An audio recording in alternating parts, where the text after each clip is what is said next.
What was happening was on my screen for YouTube, it said I was streaming and said I was live. But I forget that on YouTube you have to click a button to go live. So if you are starting this on YouTube at any point, I thought I was streaming for the last 2 hours and I was not. So you can watch the initial part on Twitch. I guess I will have to upload this directly to my VOD channel as well.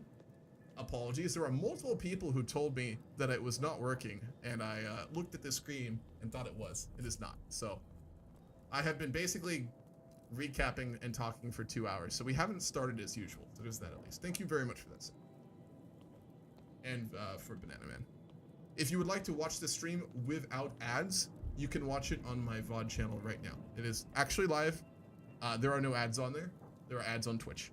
But the poll is also easier on Twitch, so it's up to you. Okay. Arrival at Londinium. It was not how they imagined. Not with the war cries of a final charge, nor the slow, choking rhythm of a siege engine's crawl. No, when the Alliance of Logres came upon Londinium, the gates stood open. Silent, splintered, watching them with hollow eyes. Smoke still lingered in the air, not fresh, but settled like rot in an old wound. The city walls were scorched, its markets emptied or burned. Its people, what remained of them, emerged like ghosts from alleys and cellars, pale, thin. Some wept, some simply stared. Some fell to their knees as the banners of the Britons returned for the first time in 3 long, bloody years. Natan Leod did not raise his sword when he entered the city. He rode with one hand on the reins and the other hanging limp by his side. Not in weakness, but in grief. This was a victory that felt like a funeral. No horns, no cheers, only echo of what was, and the weight of what now must be done. He had walked into battle with conviction. Now he walked into a graveyard with purpose. Reothimus viewed this not as resurrection, but as a damnation. He dismounted at the gates and knelt in silence before stepping into the ruins.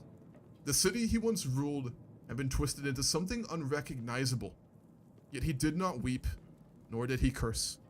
He stood at the heart of its crumbled palace and spoke not a word until the others gathered. Then he turned to Natan Leod and nodded. Council of Londinium. The old Roman governor's palace was half collapsed, its roof patched with canvas and plundered timber. Its columns, once carved with the names of emperors, were now smeared with soot and filth. The great bronze doors had been ripped out and sold. Only one remained, of wood, leaning crooked on its hinge like a drunk sentinel too ashamed to leave. Inside the Alliance gathered, every single one of them, their boots echoing on marble stained with decades of grime. They had stood in war and fire, and even in prophecy. Now they stood in ruin on the edge of something far more dangerous. The table was no longer a table. It was a looted altar, dragged from one of the old temples, scars of sacrifice still visible in the stone.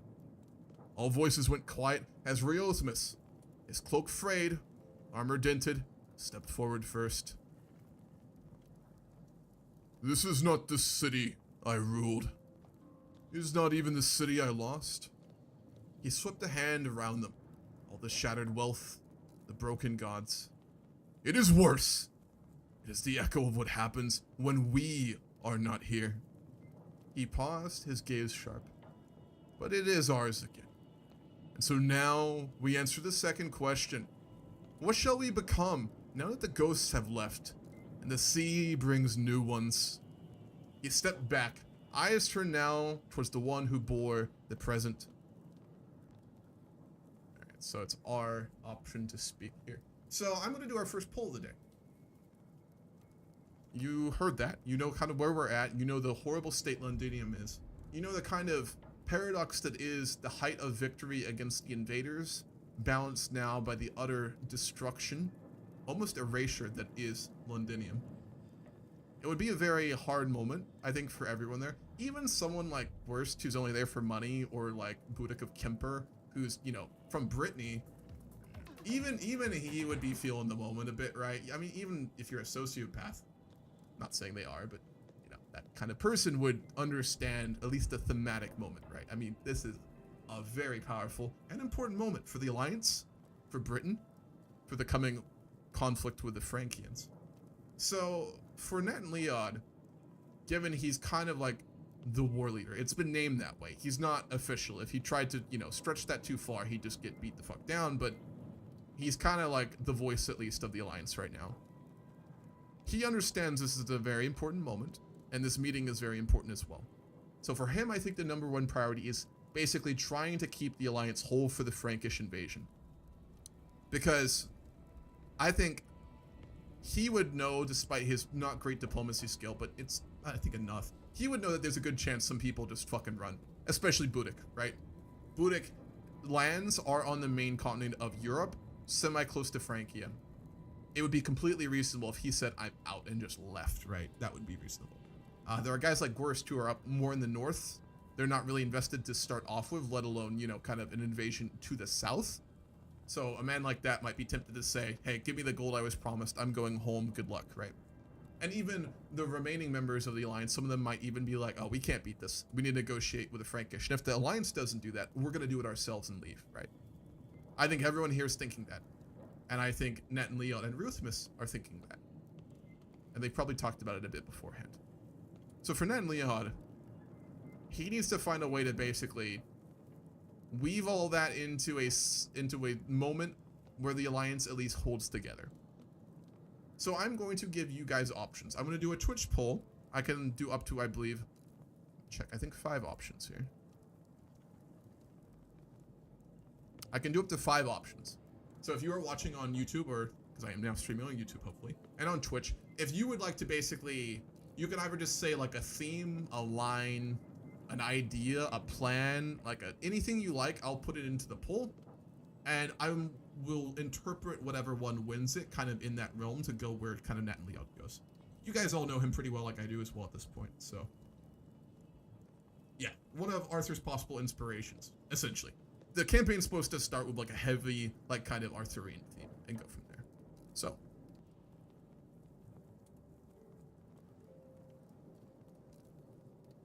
whoever wishes to give an option, I will add to the poll. If no one does, because I haven't streamed in a while and I don't know how many people are actually watching at this point, I will just choose one as well. Or I could actually do a few options to do a poll. We'll do that, I think.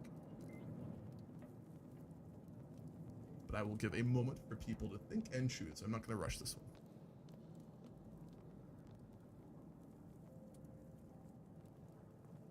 Actually, what I'm going to do is go make some more tea. So you're welcome to think about that and give some options.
answers here. I'll put them in. King of ruined Rome. Reosmus returns to home, dying. Shadow of Rome. Shadow, we must strive to build. Huge worthless.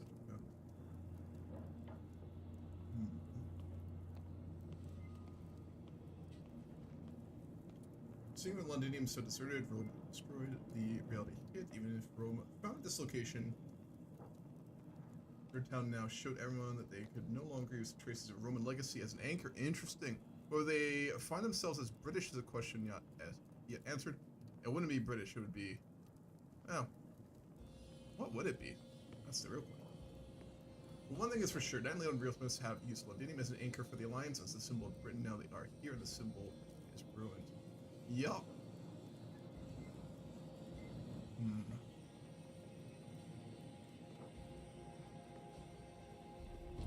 So I guess I will go with, for that choice then, we are no longer Roman. That's heavy. And I won't just make that like, you know, oh, fuck the Romans. It'll be like, Rome's gone now. Really, truly gone. And that's important. And we need to figure out what the fuck we are now. Negotiate with invaders, which is what they're already planning to do with us, so that would be actually really funny if we go that path. But would Natan Leod actually do that?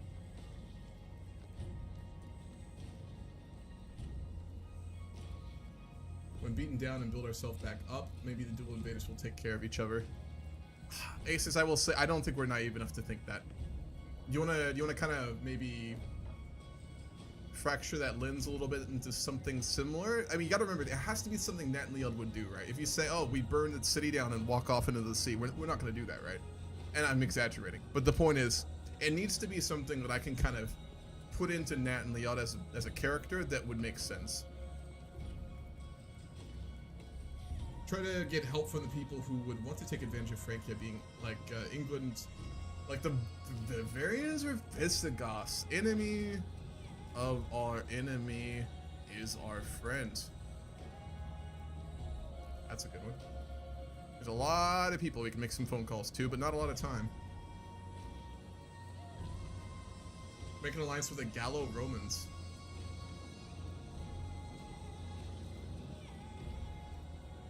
So directly negotiate with Childeric.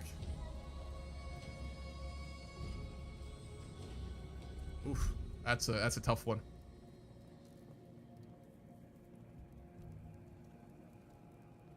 All right, pool is going up. I don't think I see any other ones. I do not. Double check here.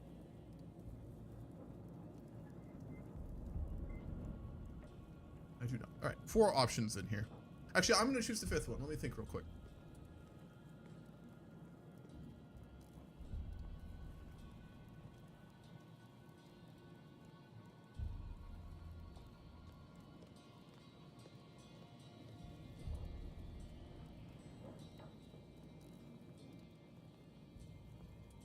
Wait, that's an interesting idea.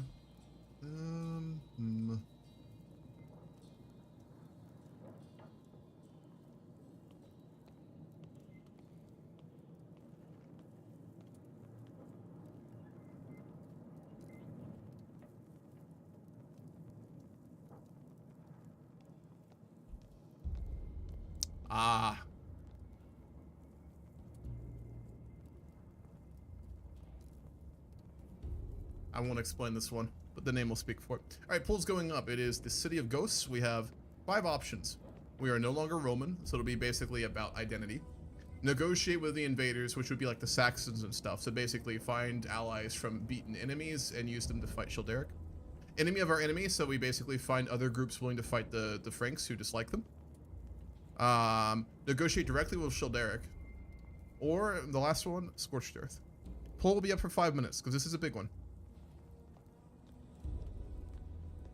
Yeah, there are no real solid answers here. You're completely right about that. That's very true. There's no easy choice here. There's no right answer, not even remotely. Think about this poll more as like what story you want to see, or I guess like what you think Natan Leod might want to do the most. Or I guess just whatever one you like best, but Looking around about how Londinium was destroyed, Natan Leod would think defending over offense more important. Perhaps. I think that's the most likely route he would go with it.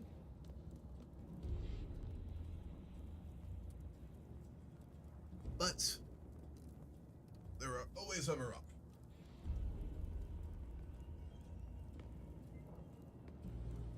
I will also copy it into YouTube so you guys can do it directly. You can vote on it on Twitch. I will copy and paste it into the YouTube chat if you are watching there.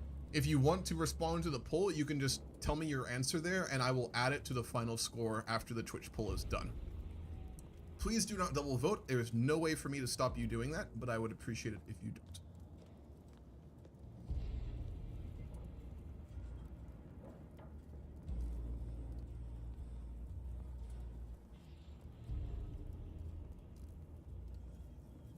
Burn Britain until the Franks leave and Irish Decades rating ain't worth it. Perhaps. Why is the table bugged right now? I kind of want to try and change it, but I'm scared I'm going to break the game.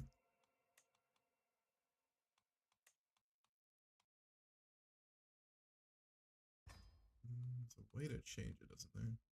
Or is that Victoria 3 only?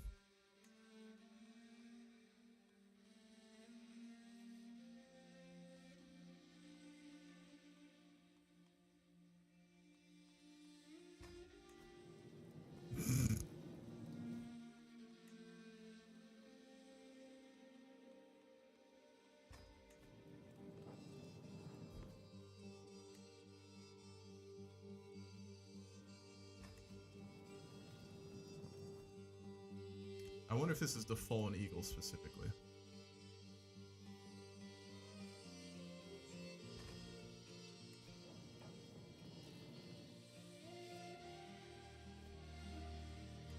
Tell you what, if we do the speech about not being Roman anymore, I will switch the HUD to Norse.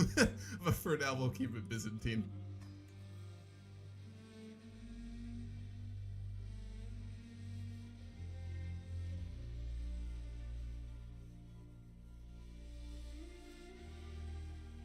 Do you think we even have the resources to pull a Fabian strategy against the Frank? What is a Fabian strategy?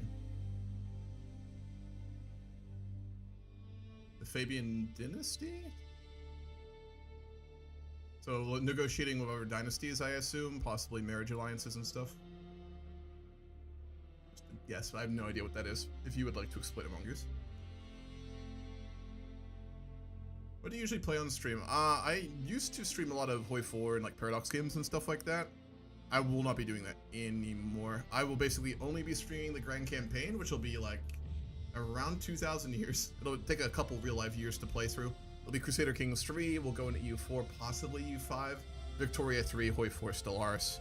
I also will be starting a Victoria 3 multiplayer game after the new update, so I'll stream that a bit as well. But Paradox games and strategy mostly. They were burned, land, and run away till they starved. Isn't Natan Leod too much of a Roman weeb to renounce his Roman roots? I don't think so at this point, Bombadil. I think if we're talking about Natan Leod in the early days after he took over, absolutely. I think current Natan Leod, I mean, what has our boy really like gone through since he like, you know, started, right? Took power, almost got couped, fought a bunch of desperate wars back to back, converted religions after trying to romance a very impressive woman, had multiple children, he literally went crazy because the stress built up so much and he didn't know if his children and wife were alive or dead. Went on a fucking soul journey, met Merlin, came back, and is at the height of like pushing out the invaders, but the Franks are coming. I think he's at a point in his life where he might not be as stuck in his ways as he used to be, but you're right, it would be a very big thing for him to do. It'd be a big moment. It was done by Fabius during the Second Punic War. Scorched Earth specifically? Burn the land and run away. Yep, that's what I meant by the last option. Did they do that in Northern Africa, or did they do that in, wasn't it the Punic War for Sicily, or was that the first one?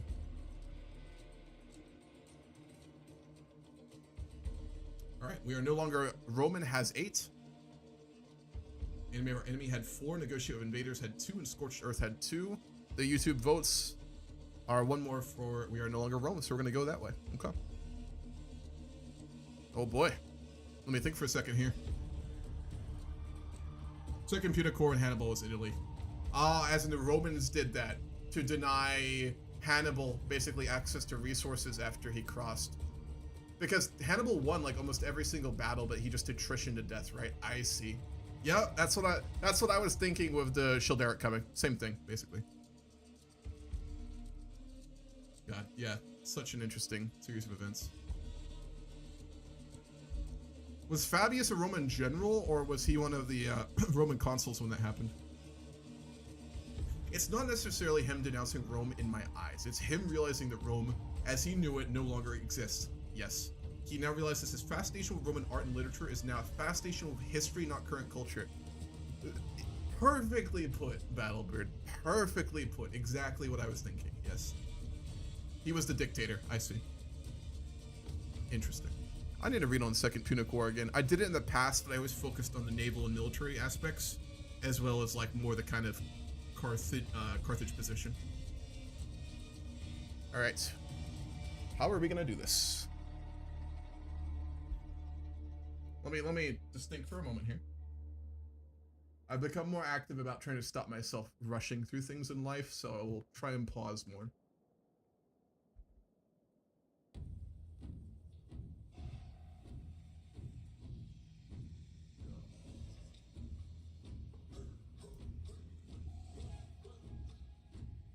Let's try and put ourselves in the mind of Natan Leod. The height of victory over the Saxons. This is not still long after he knew he was going crazy, and he went on a journey with the power of magic and friendship, literally, with Gobanus, and came back, but he knows that may come back, right? He knows his wife and children are safe, but he hasn't really had time to properly meet up with his wife, so our boy is stressed, and of course has had blue balls for several years now because he's loyal.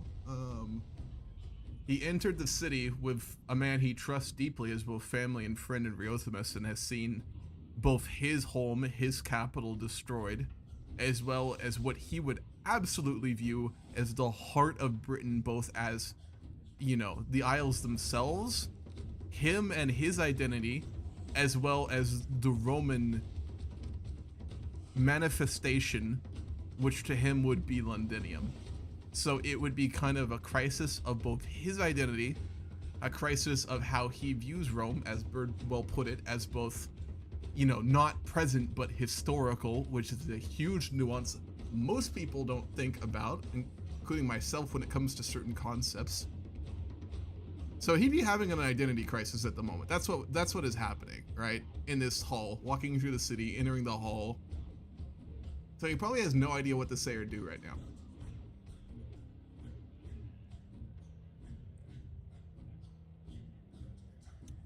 And before we do that, I think I'm going to do what is probably the most realistic option here for Natan Leod. I think we're going to defer back to Riothemus. And then after that, we give our speech. And we'll let Riothemus' angle on it kind of tilt the lens through which we put it a bit here. So, one moment.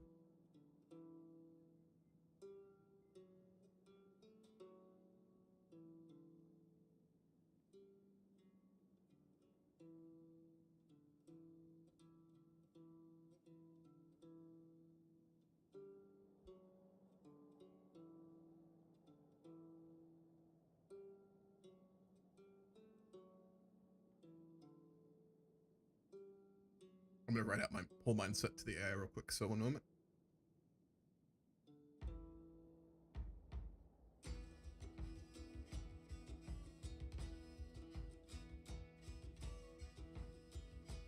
And I hope you don't mind, Bird, I'm going to copy and paste your message. Alright, spikes. On ocean steed, my words gain wings. Odin's mead I forth will bring. For noble deeds thine honor sing. The brave man slain Valkyrier ways. Reward for strain to Valhalla takes. Then horns resound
Let's see what happens.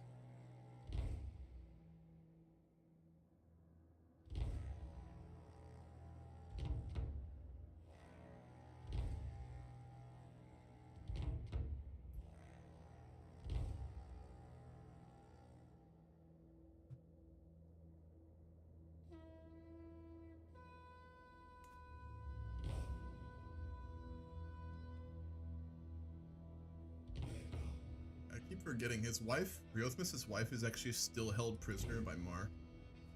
That's a bargaining chip. That's a huge fucking bargaining chip they have. But our boy is also the type probably to let his wife die for honor. Not because he doesn't love her, but because it's just who he is.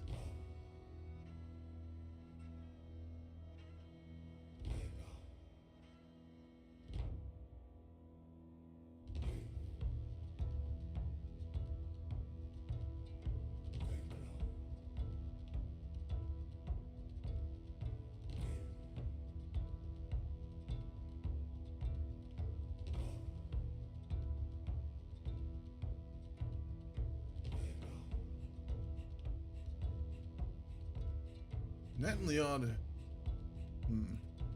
I see. That's interesting how they're doing this. Okay. Natan Leod did not sit. He stood with one hand resting on the stone altar, eyes locked not on the gathered lords, but on a single broken archway near the chamber's edge. Once a triumphal entrance, now caved inward into carvings cracked. He had not spoken since Riothmus finished, and when he did, it was clear. I guess he's going to write some dialogue for Natan Leod. Let's see what the AI does. I'll let it cook for a second. Measured not because he was hiding, but because he was thinking. This place was once the heart of the world. My father told me that. He let out a faint breath through his nose. I believed it, fought for it, I still might. But walking through it today, as I scan the old stones, the soot, the cracked imperial faces half buried beneath rags and rat droppings. Rome is not here anymore. I didn't tell it to say that. That's funny. Well, kinda, I guess. We're walking through memory. He looked down now as if the words themselves had drained something from him. I need a moment. My thoughts are not settled. And then, without shame or performance, he turned his gaze to Riothmus. This city was yours first. If you still have words to shape what we do next, we will hear them. And he stepped back. In recognition, sometimes even a leader must listen. Riothmus didn't move quickly, didn't rush to fill the silence. He let it breathe, because he understood what it meant to speak too early. Then he nodded once to Natan Leod, not with pity, nor with triumph, with the look of a man who knew the shape of the burden the younger now carried. I once ruled from these walls, he said simply. I thought that meant something. Turns out, it did. He stepped forward and placed both hands on the altar table, but not in the way I thought. He looked around the room now, one by one, face by face. You see ruins. I see something else. I see a city not taken by force, but abandoned. Not just by soldiers, but by law and memory. He looked at Natan Leod again. You are right. Rome is gone. Not defeated. Faded. What we fought for was not an empire. It was what that empire promised and never delivered. And he looked at the whole council once more. We decide now what fills the bones of this city. Do we let it be a carcass we sit on like crows? Or do we make it breathe once more? Let me be plain. I do not wish for the crown back. I don't want to rule, but I will stand as voice for what this place could still be. Londinium is the test. If we can govern this city together, then maybe what we built isn't just a swords alliance. Maybe it becomes something actually real. He steps back with a final look to the others. You have followed this alliance and followed Natan Leod through battle. Now follow together through rebuilding. Let's see if we're as strong without blood on our hands.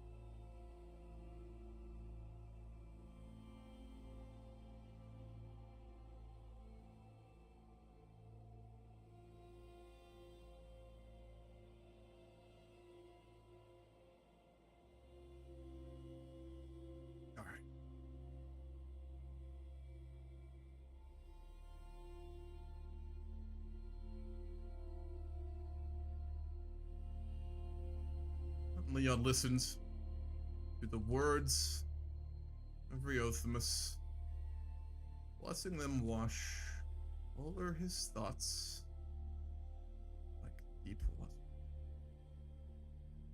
As always, his father-in-law was capable of both great wisdom, sage advice, power, and brevity.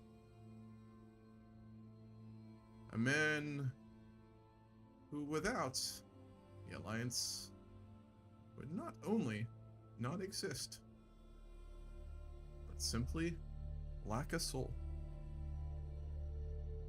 Part of him, in this moment, wanted to ask the man to take lead of the Alliance of Logris as it had been intended. But this would make the growing doubts and fractures he now saw in the eyes and careful calculations behind them in every man gathered grow deeper, if not shattered entirely. No, this was not a moment for passing. This was a moment to acknowledge what they all felt, and what had been slowly eating away at his deepest values from the moment he first saw remains of Britannia's greatest city. Loss, grief, but more than anything else, uncertainty. With a long, honest breath, Natan Leod gave a low bow of his head to Riothemus.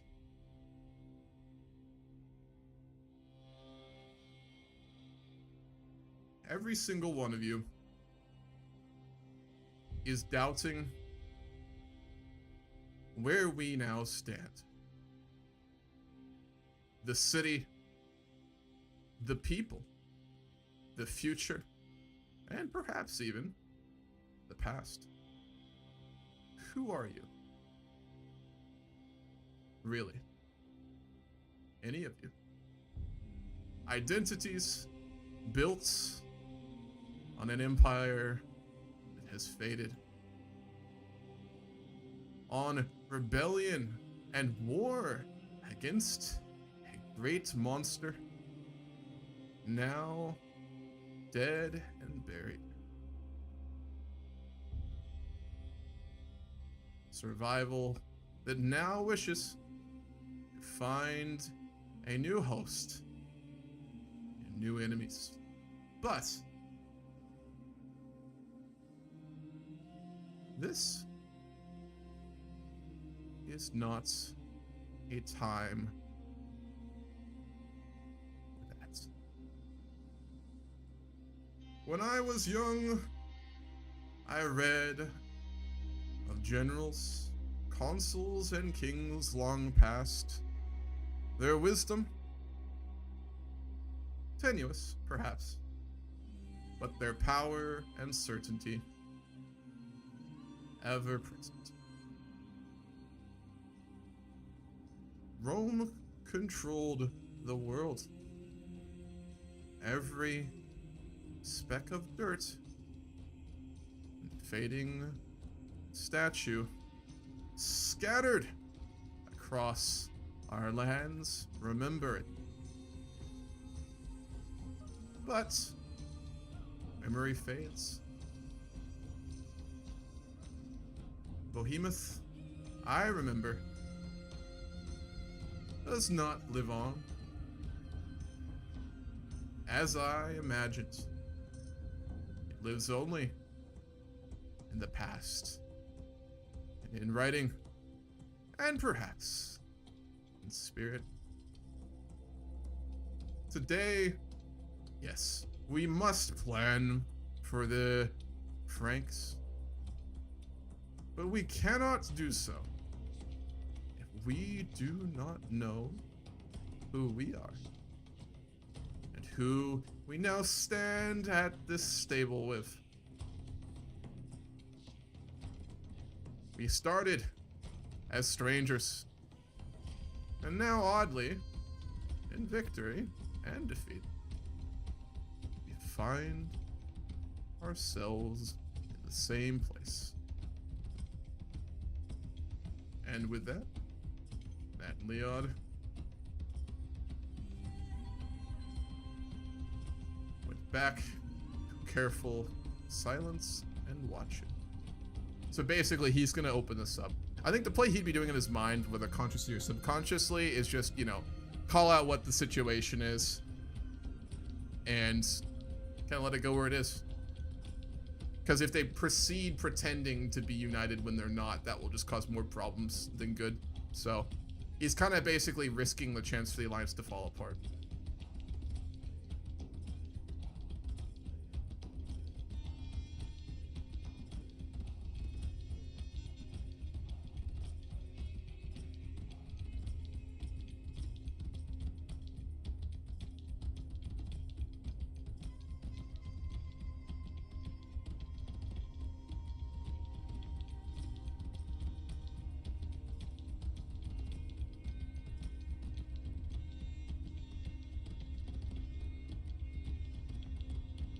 Londinium is doomed to die, but Riothmus, he is 50, and his heir is a 5-year-old girl.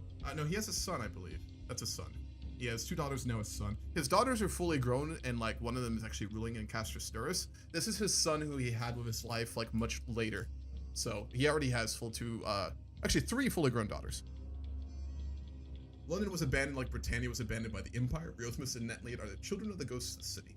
They might not realize it, but their parents and grandparents were just like those who passed on their way to the altar.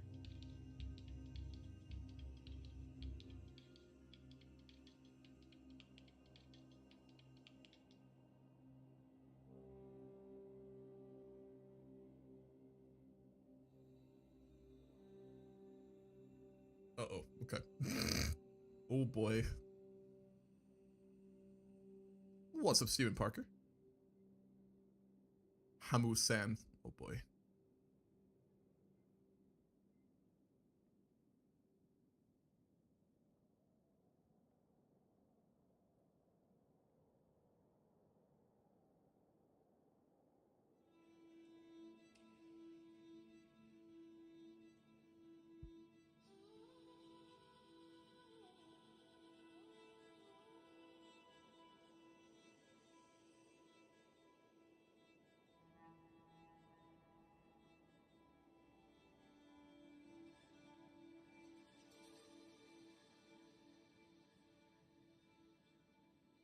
Alrighty.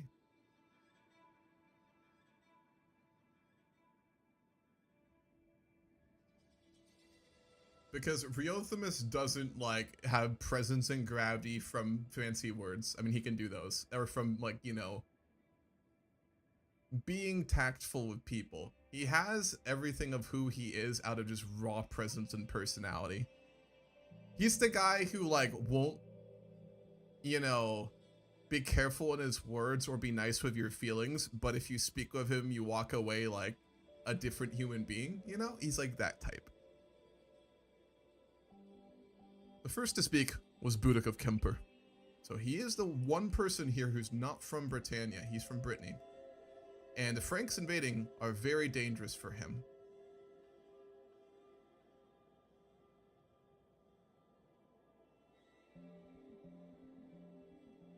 The silence cracked first on the sound of slow clapping. Again, goddammit. Budak leaned back, cloak drawn over one shoulder, legs stretched arrogantly.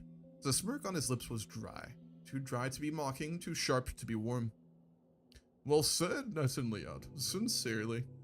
He let the words breathe. or I beat, and then. But words don't tell me what you're offering.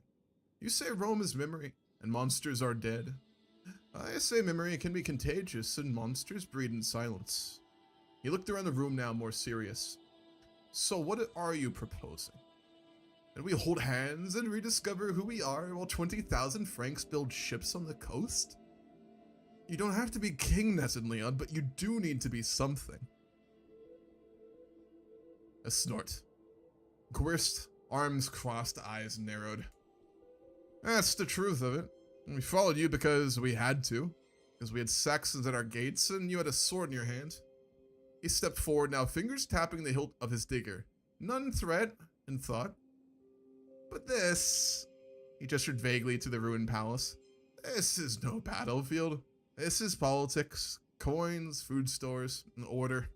You want us to become something new? Then say what? Or some of us may start finding other alliances. Honest, fuck. Arthas of Aberacum, still, silent, then a low grunt. You want to know who I am? He rose now, towering, voice even but hard.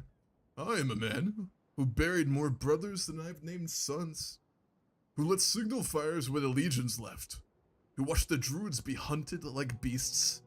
He gestured to the broken walls. You ask us to define ourselves? Fine. I am not Roman. I am Briton. I was that before this alliance, and I will be it after it dies, if it does. But then he looked at Natan Leod. Still, I have not walked away, not yet. He sat again. No style, simply steel behind quiet eyes. Earl Mitra, quiet until now, stepped forward, placing 2 fingers on the table's surface like a teacher invoking a sacred verse. We have a chance here, not just to survive, but to found something. He turned slowly, speaking to the entire room. If we are no longer Roman, then we must become Britons anew. This city, this broken heart, can still beat if we choose it. He looked at Natan Leod. But Budak is right. You must give shape to the fire you have lit. Call us to something. A council, an alliance, a compact, a law, an identity, anything more than silence. Argo cleared his throat. Rare for him to speak at all. I don't care for ghosts. I scanned the room, but I care for my people. If this alliance means they don't burn when ships come, I'll stay too. But if it becomes a crown war in disguise, I'll simply ride home and take mine with me. Cadwallon rising slowly, voice like old iron heated once more. Let the Franks come. He gestured to the sky, though none could see it. I did not care for new names or lost ones, but I care for the soul of this land. If we do not make it whole, burn away the infection, sanctify the ruins, then we deserve to be conquered. If you will not be king, then be fire, or step aside and let the gods crown another. It says gods, but I'm going to say God because he's Chalcedonian.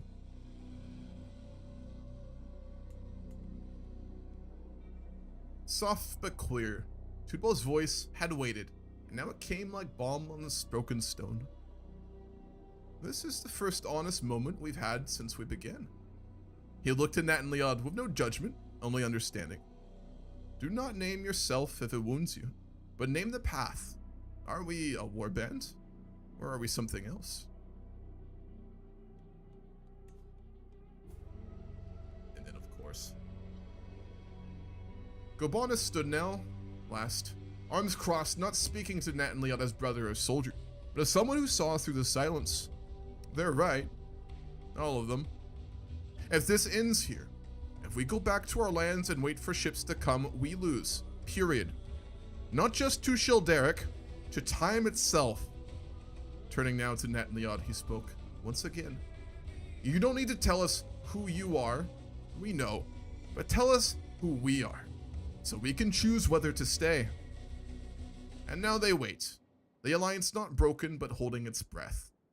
Power has not been passed, but it is in Natan Leod's hands whether or not it remains. Oof.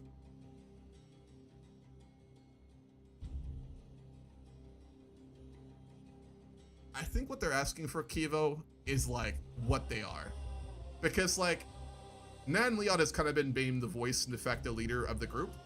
He's having an identity crisis, which I wanted to kind of play here out to kind of show his low diplo and that that's happening to him. Because it's easy to just like roleplay a character who constantly knows what the fuck they're doing, but that's not how people work, right? So I think he'd be still kind of uncertain. Because it's not like he can't be decisive. He can. He's shown that. But like, this is a heavy moment. And there's, you know, the alliance is still very like open-ended. It's a tough moment.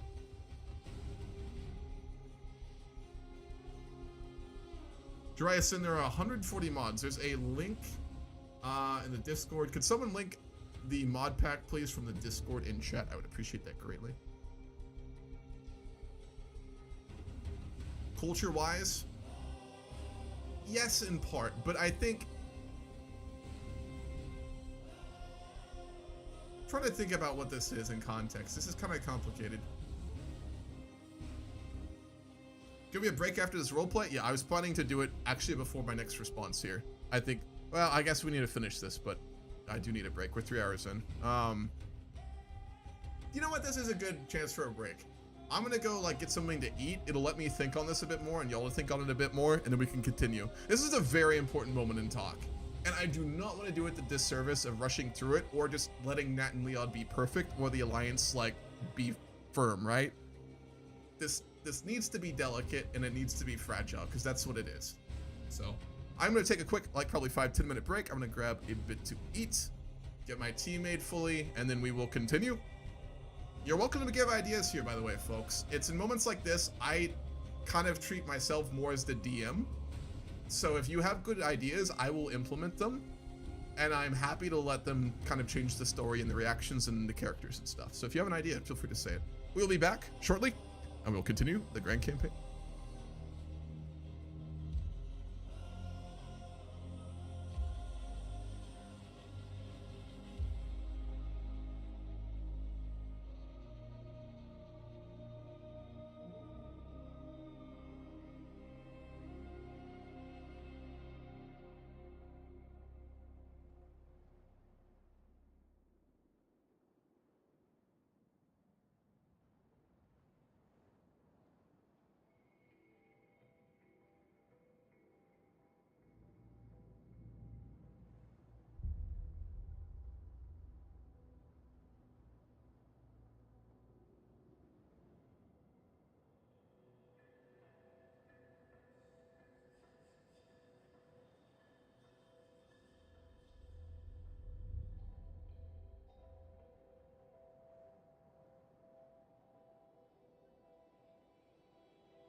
Alrighty, I am back.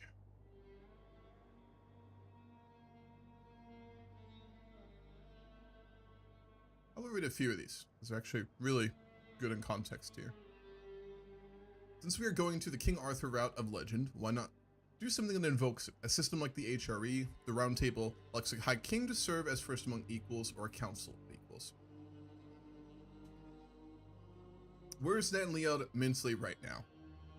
In relation to his managed lunacy. So I want to underline this focus. Our character had an event in game last session, or the session before, where he got the lunatic trait. He went crazy.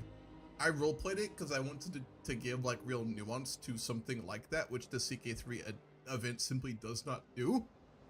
And the way we ended up going was that he was going crazy, but through some rolls and through a journey to Merlin, it was not removed. Merlin did a combination of like, you know, I guess like Jungian therapy combined with like, you know, the rebuilding of friendship with Gobanis combined with a bit of like, you know, magic, frankly. But he didn't get rid of the lunacy in Natan Leod. He kind of has, the way I framed it in my mind is he's made it managed. So a bad situation, I have said, and I intend to follow this, I will do rolls and stuff to see if that comes back for Natan Leod. I think you are right. I think this is a moment I'm going to make a roll on that. With all that's going down, with him now seeing Londinium as it is, to Frank's coming the pressure of guidance for the rest of the Alliance, I think his mental health issues would be acting up massively. Could there be a chance that he just becomes dejected and cannot answer to the Alliance? He cannot see a way forward through the forest of his own mental health. I think that is a very good point. If this were a narrative story, I think this will be the point in the hero's journey format, where the hero is at its lowest facing an impossible obstacle. The Alliance has made it into Londinium, claimed by the Saxons. It is the center. I see that other people are reasonable, so let's me post another insane idea. Push to make the king, the one owning lands south of Glevum, be the official king. Natan Leod sees the potential. No, oh, you mean Toodball, but he's about to die, Kivo. He's in really bad health, otherwise, honestly, yeah. The others clearly see it too, but he is just too tired with Reothimus. Reothimus cannot do it, but why not bury the battle axe and make a strong ally of the new leader?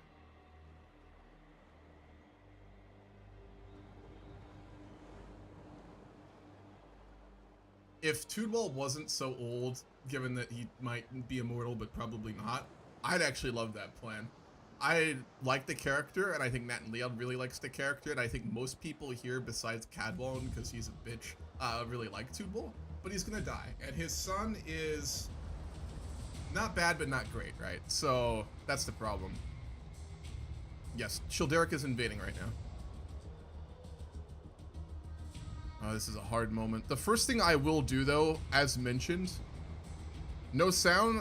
Statesman, try refreshing your screen and looking at your volume settings. It's working for me. Let me check again. It says for me it's working. I'm gonna do a roll here.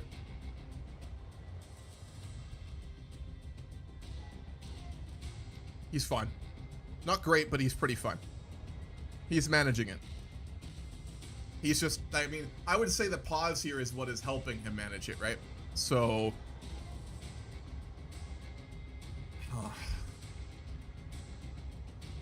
Full time. We've got a few actually pretty good options here.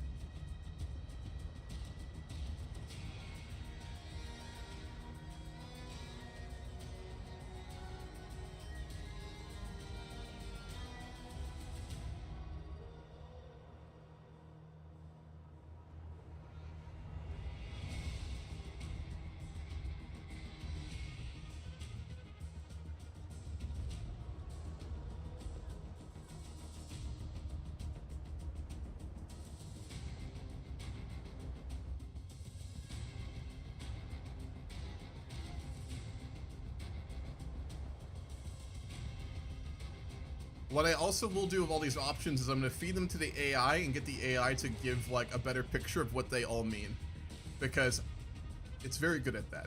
And I think that'll help frame this poll a bit better. So I think the stakes, I guess, are better understood.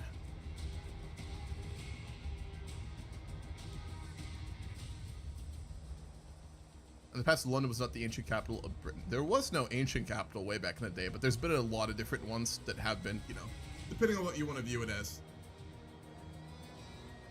Yeah, wasn't the Roman, like, governance technically done from another place as well?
Domnonia in this time period historically was incredibly powerful and well respected though.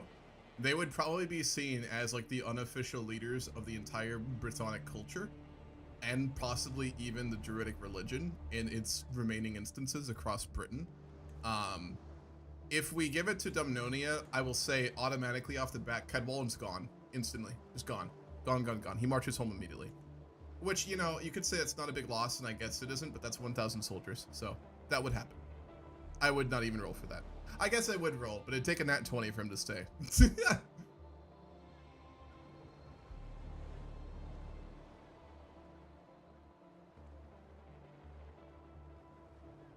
So I'll give you guys all 5 options once the AI is done with a full breakdown here.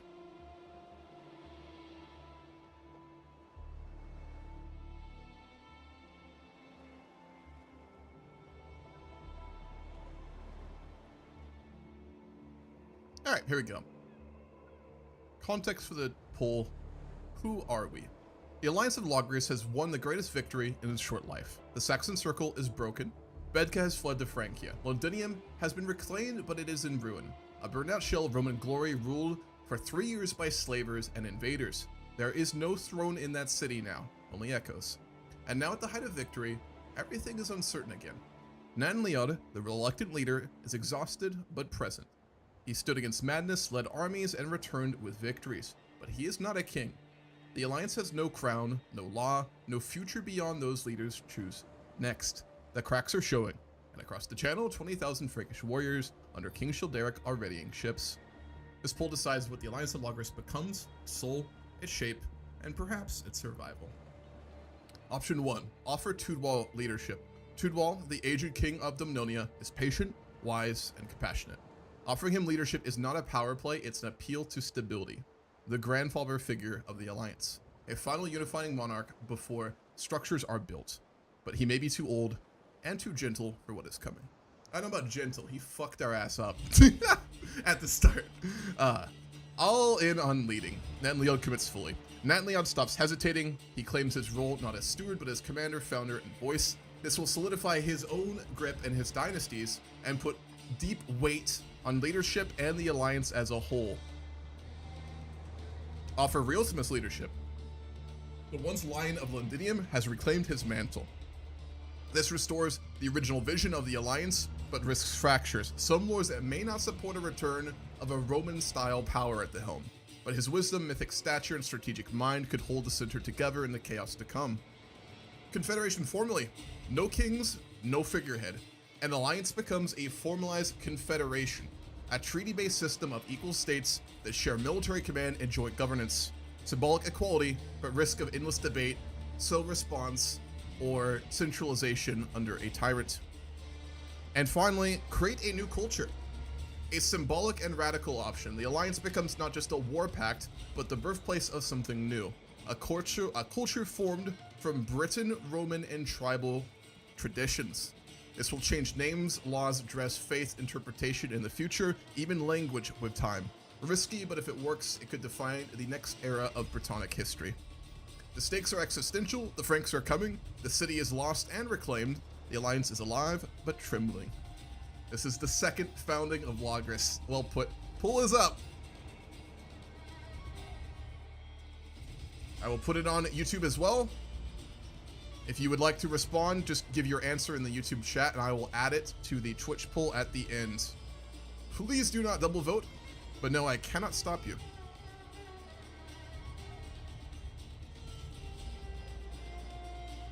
Modern Colchester. And later Old York, but yeah, it usually was one of those. I forget York was always such a power center. I actually went there when I was a kid. I lived in Scotland when my dad was teaching at the University of St. Andrews, and we did a lot of trips around. And we went to York once, and I remember that city very fondly. It's very pretty. And there's a really cool Viking museum there. But it doesn't seem from my own memory, which is faded from childhood, of course, to be a true capital kind of city. But it's how time is, I guess.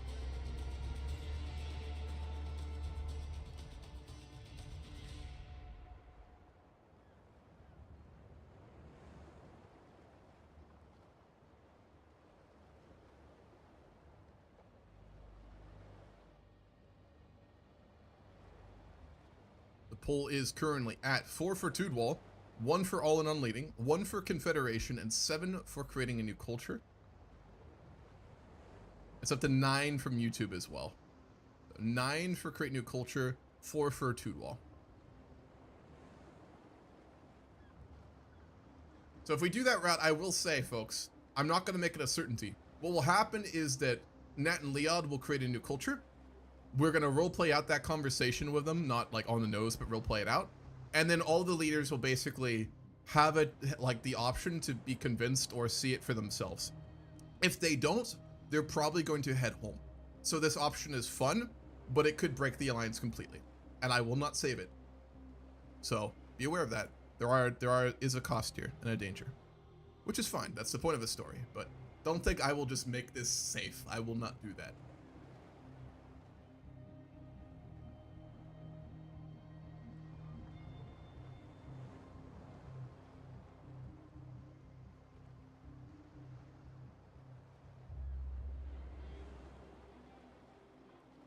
Dumnonia is likely the strongest British power at this point. Londinium might have contested them, but now it has been raised too many times. Although the Irish are stronger, especially with their ridiculous alliance webs, and maybe the Scots with their unpolluted homes. Yeah, Dumnonia is very strong. Not a lot of soldiers, but it should be more, frankly. Riothamus has only got his small band of bros left. We've got 730. Cadwallon brings actually one of the largest forces, so be warned about that. Gorst also has a giant fucking army. He's actually a big chunk of... Gorst and Cadwallon by soldiers of numbers alone are the largest. But remember, this is CK3, so men-at-arms is what really matters. And then Boudica Kemper is huge, actually. So let's take a look at their culture since we're thinking about this as well right now. Let's look at the cultural map. Boudic, despite being in Brittany, is the one last reason that is actually Brittonic left. So he actually, ironically, might in a way be the most for this if it is in that vein. We've obviously got Brittonic with Tudwall's lands, with Dumnonia. All the rest is Brittonic in the middle. We've got English, obviously, coming over with the invaders, Yiddish from the invaders, Gaelic into the Isles, and then Pictish up in the north.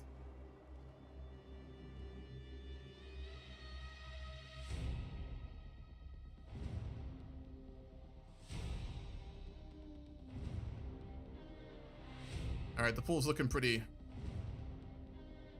consistent here.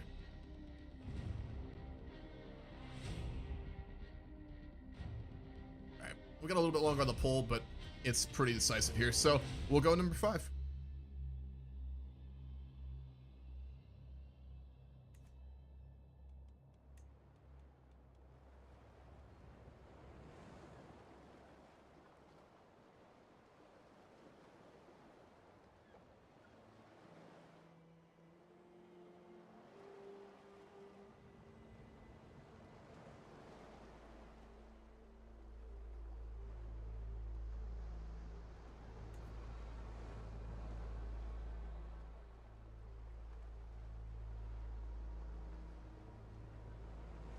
All right, so we're gonna do this slow. Today is a very slow stream yet again, but I wanna do this right. So I'm gonna actually bring the AI. I might bring two of my AIs in on this. I want them to kind of give context here too. So the way we're gonna do this, we need to first decide if it's gonna happen though. So I'm gonna role play out, I think, like the moment and what is being done, and if it is approved and happens, and how it happens will dictate where it goes. So like the members who stay in the alliance and agree to this kind of thing that's happening, we're gonna then look at their individual cultures, kind of put them all together in like a web, and kind of decide like how it might go. I'll just straight up give us the points, and we're gonna diverge the culture. I might just create a new one, and we need to kind of decide how to weave it.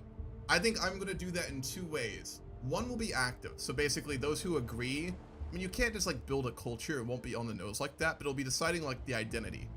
And so part of it will be chosen actively, right? And then part of it, I think I'm going to discuss and think on and might even roll on for like what aspects of these cultures, or even ones we're not explicitly looking at, might like kind of, you know, organically weave their way into it. So yeah, that's pretty interesting actually. I did not think about going this path at all. Yeah, the leader question will come next too, so.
This is really interesting.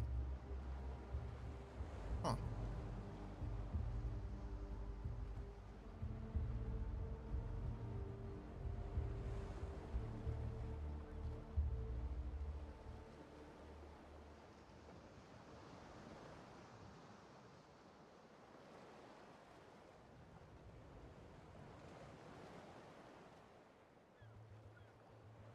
If ever there was a moment for it, though, being invaded by fucking Proto-France is that moment.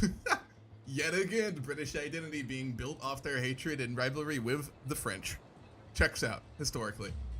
If there's any British here, I'm sure you can confirm at least a bit of truth in that statement.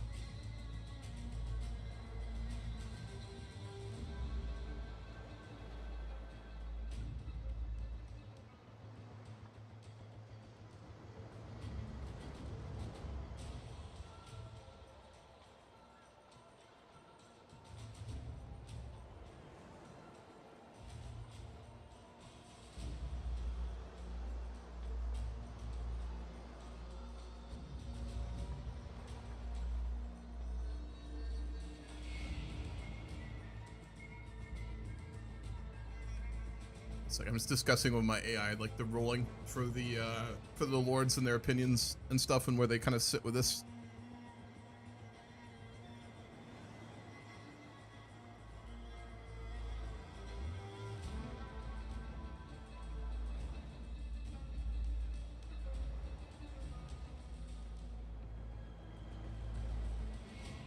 Okay. So before I write this, Natan Leod has probably finally started to see the world as it is. He knew Rome fell and was dead, but due to his bias and like anyone desire for there to be structure even if it exists, kind of like, you know, people who currently still want to believe that America is operating as a real nation, kind of ignore the reality of collapse in real time or when it's even gone, right? So Natan Leod kind of like was almost, I think I would say psychologically in the back of his mind, he still saw Rome as alive and real, even if he said it was gone. there's kind of been parallels to that in past roleplay talks, especially the one with like Gobanus in particular, right? Where Gobanus kind of talked about like the remnants of Rome and what it once was, and so did Natan Leod. But he grew up on like reading Rome. He probably idolized both the system, even with nuance, as well as many of its leaders and its culture and its history, right? And he kind of grew up in that. So for him, even if he didn't probably even acknowledge it to himself, he still viewed it as like alive, right? In the kind of symbolic sense. And this is when he's realized it's gone and dead, right? I mean, technically there's still the Rome in the east, but that's very far away. It's not in Rome, and it's already pretty different in many ways, right? So, I mean, his culture is Britanno-Roman, right? Part of his roots, and many of the people still in Britain, come from like, you know, the Celtic past and the hodgepodges of, you know, tribal identities and cultures, and traditions, even like the Druidic past, right? But at the same time, it's got a heavy amount of just like Roman culture installed in it, right? It's very unique in that way. And this was a real thing, very much a real thing. So for him, he's realized half of this is gone now. This part is dead. I mean, maybe not in like his own values and in some of the memories of people, but it's effectively gone in reality. The Britanno part of Britanno-Roman culture is more about a land. It's not about a nation. The Roman part of this culture is a force and a nation, not a land per se. So that's a deep kind of an interesting paradox and balance in his own identity, which has just been shook to its roots, right? So what's left? Still a deep respect and desire for Roman traditions and organization in some capacity, but they understand that the only part of his identity that is still alive is the British part, you know, within the strange context of which that still exists. So, again, that's why he's having an identity crisis right now. So for him, he would kind of view this alliance meeting in like the ruins and kind of like, you know, the last nail in the coffin of Rome and destroyed Londinium to kind of be a moment of kind of a liminal space in a way.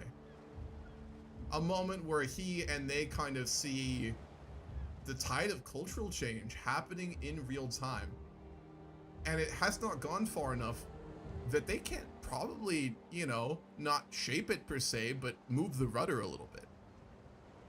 You know, there are moments in history where people or groups or meetings or, you know, there are moments where like history and change is seen in real time.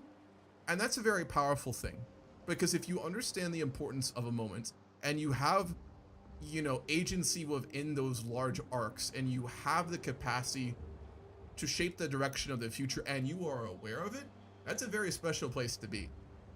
And there's no certainty in it. I mean, they could all kind of, you know, hold hands and talk about rainbows and then get killed by Childeric, and that's meaningless.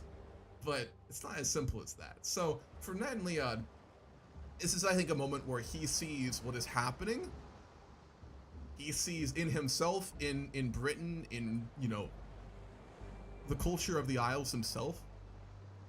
And he's thinking, you know, this is a gathering of some of the most powerful leaders in Britain who aren't unified, but they're working together. And that's a very special moment.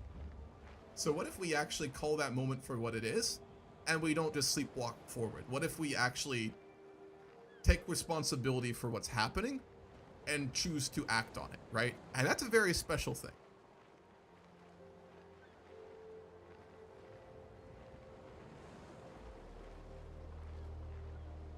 Huh.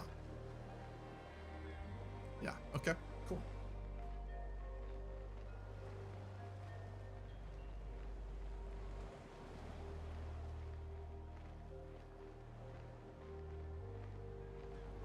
I will ask the AI for help with one part of the speech at the start, though.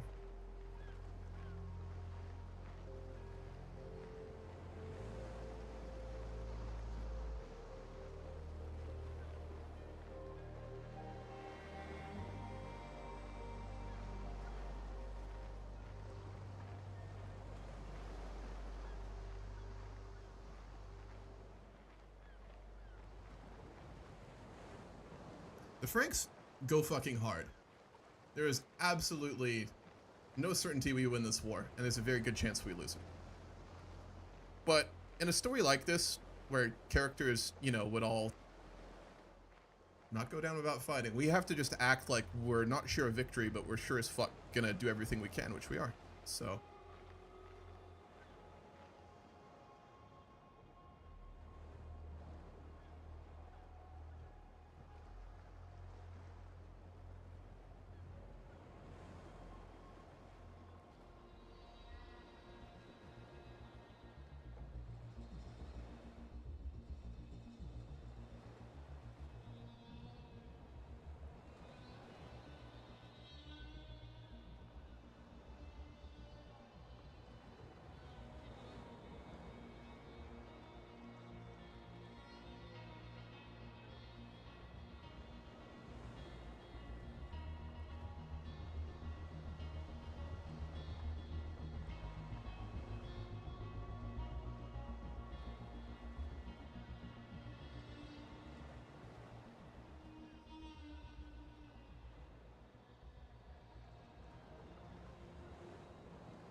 listening to each the men speak in turn around the table in the ruined palace of the force that used to masquerade as an empire. And Leod felt a strange sensation. The one recognition. For a moment that would echo, not just in this hall, but in the history of this land itself. They were right.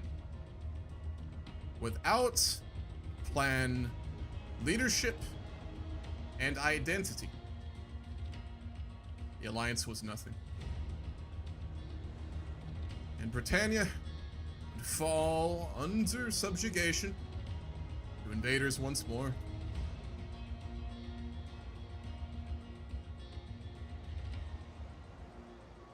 He thought about his childhood,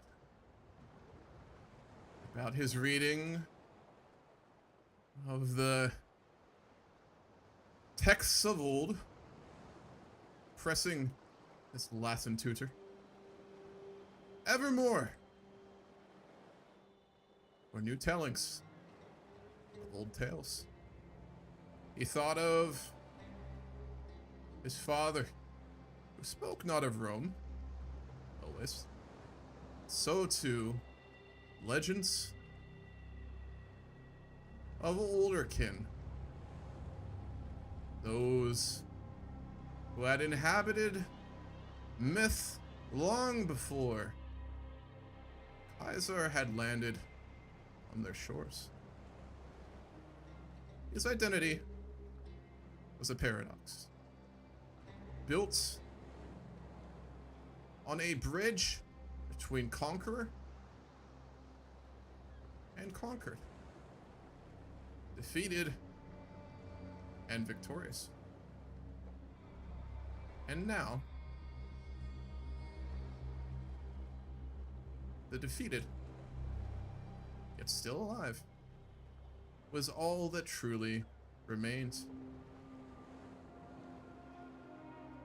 The Alliance of Logres contained many peoples, many faced, and most of all, many different sorts of people. It had held tenuously, but the fact that it could have true strength and victory against those who came from afar spoke potential.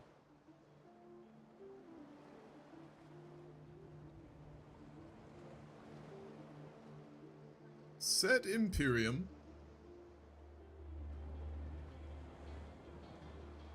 facile is artibus retinua quibus initio portum est. Verum ubi prodeionis actitoracum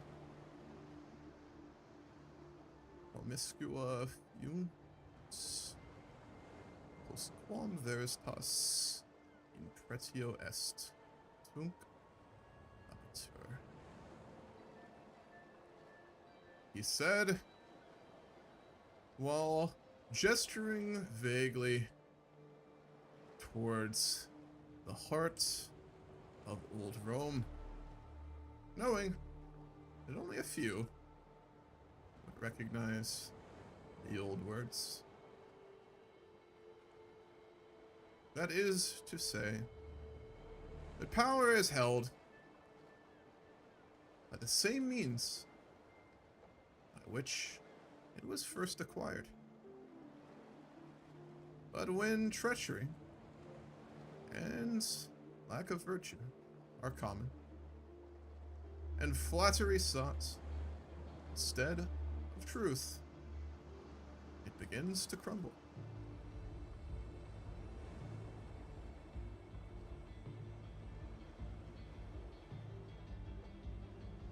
We are not whole. We are a collection of various faiths and peoples gathered in common ground by fear, bravery, and necessity. If we split and walk home here today, we will live, perhaps not forever, but for a time under the rule of the Merovingians. But this is not enough. I asked who you are, as I now ask myself who I am.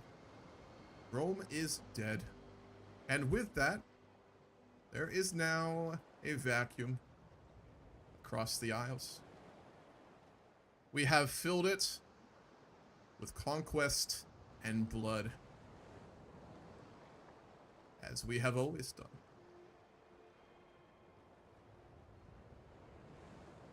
Saying this, his eyes moved to Tudwal, remembering the war they had fought, where he had sacrificed the lands of Aqua Solis for time. The time that allowed him even be in this room. But what if, instead of blood, born through the sword and suffering one another,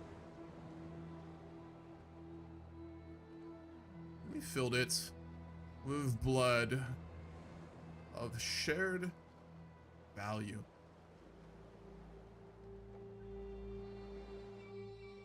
Of building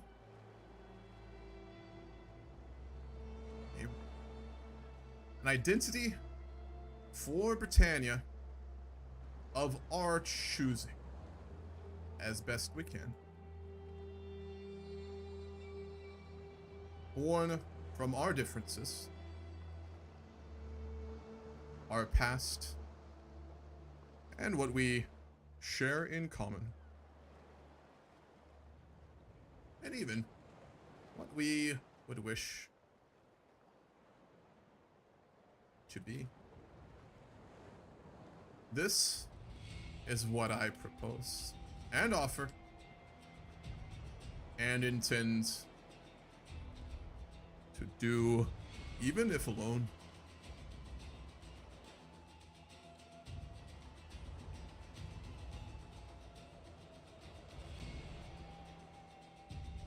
So the way I'm going to do this after I give the speech is I'm going to tell the AI to give just like the internal monologue of every single character. And then after that, we're going to go one by one, and I'm going to use a rolling system of modifiers to decide if they're like, you know, what they respond to of it. Essentially is how we'll do this. And I'll do the dice roll myself, so there's no bias here with the AI.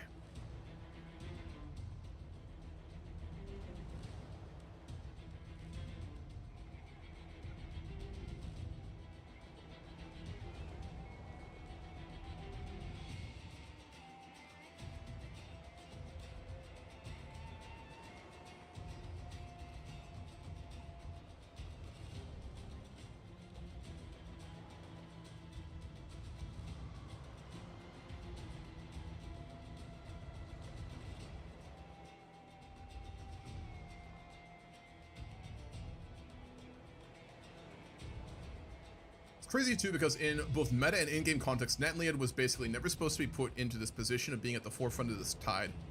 Yeah, again, one of the many reasons Natan Leod is at this point probably my favorite like Crusader Kings character ever. He's not exceptional, but he's being exceptional, and that's much more interesting.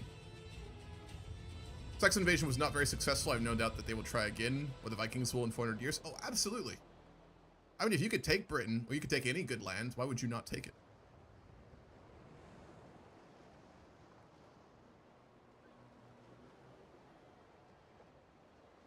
No, I'm not summoning a demon. I was speaking the quote in Latin. Natan Leod basically spoke in Latin so that Riosimus and I think Tudwal, I think speaks Latin too, could hear it in its original form. And then he spoke it like, he technically only knows Latin, but I'm gonna say that he actually does know the, like, Brittonic or the basics of it, just because I think that would be the language actually spoken in the Alliance realistically. So he spoke in Latin, then he went back to Brittonic, which is the main language in the Alliance. I know I'm kind of like ad hoc just throwing that in there as lore, but that makes way more sense. They wouldn't be speaking Latin. There's no way.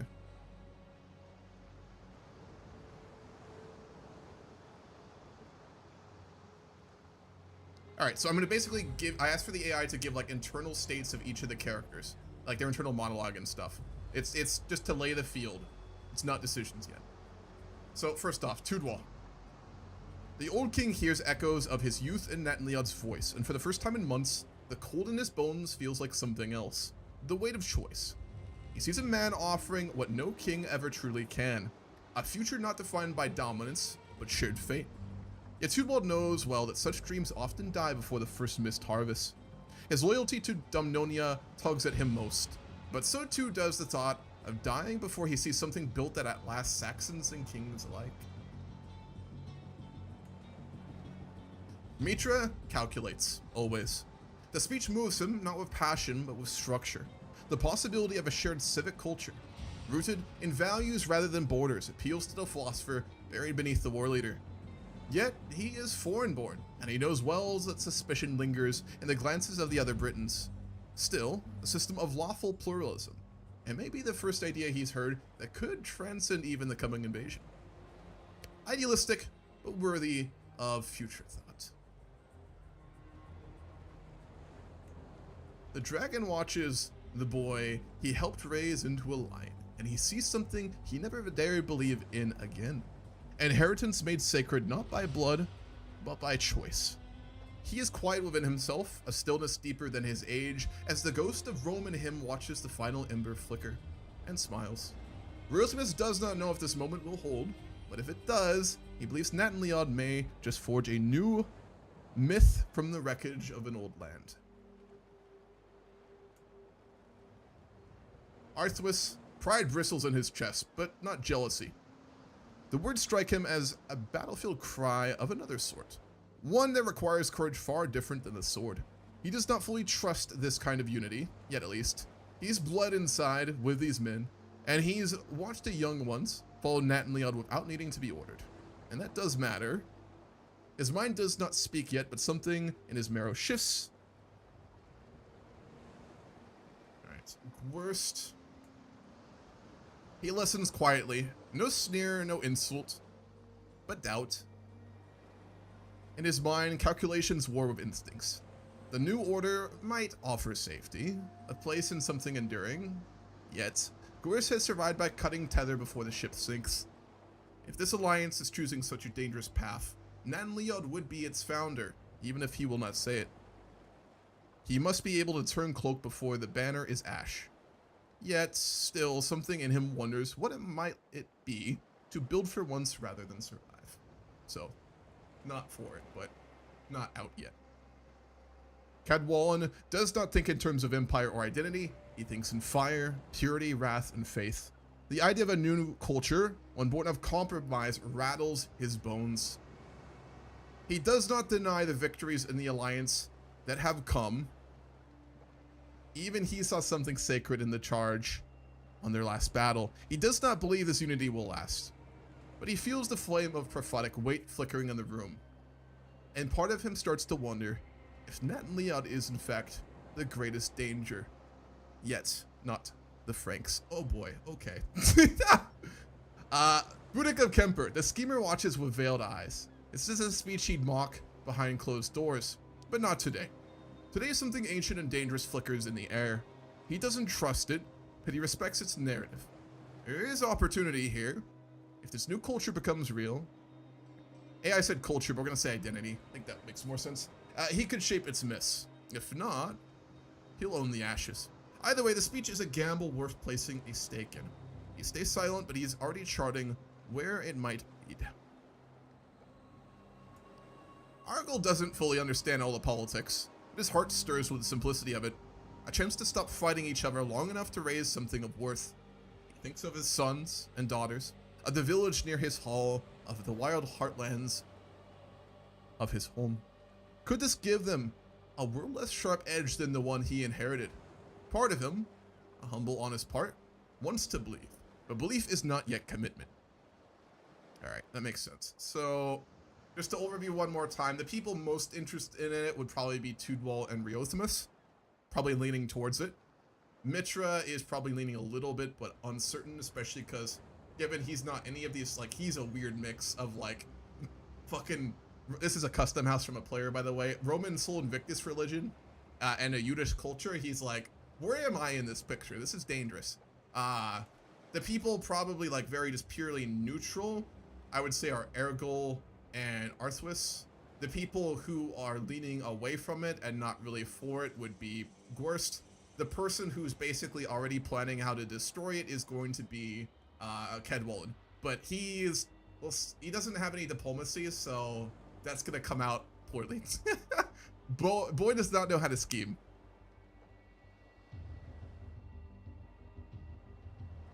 I want to underline that one more time, though.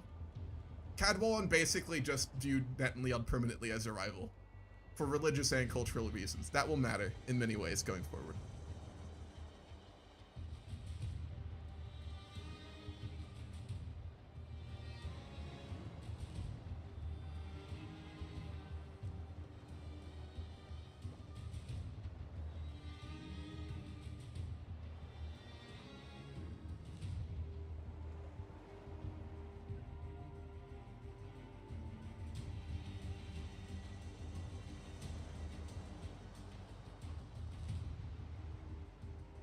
Alright, AI is gonna build a little thing for us real quick. I'm gonna go to the bathroom. Be right back.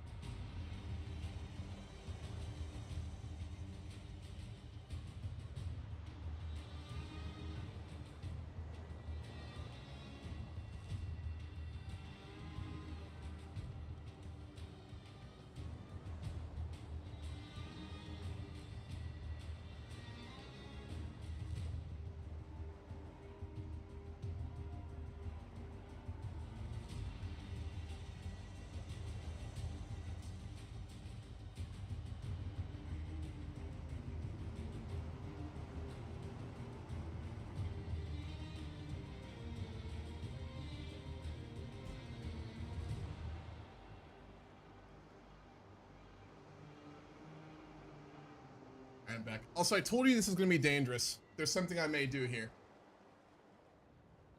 Because I think things like this need to have real weight.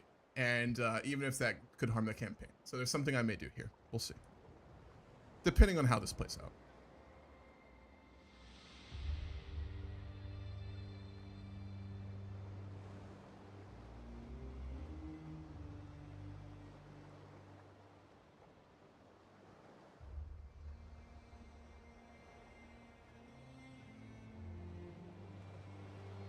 What will I want to play in the Vic game? For the multiplayer, I think my big three will be Austria, Russia, or Qing, but I will choose myself last.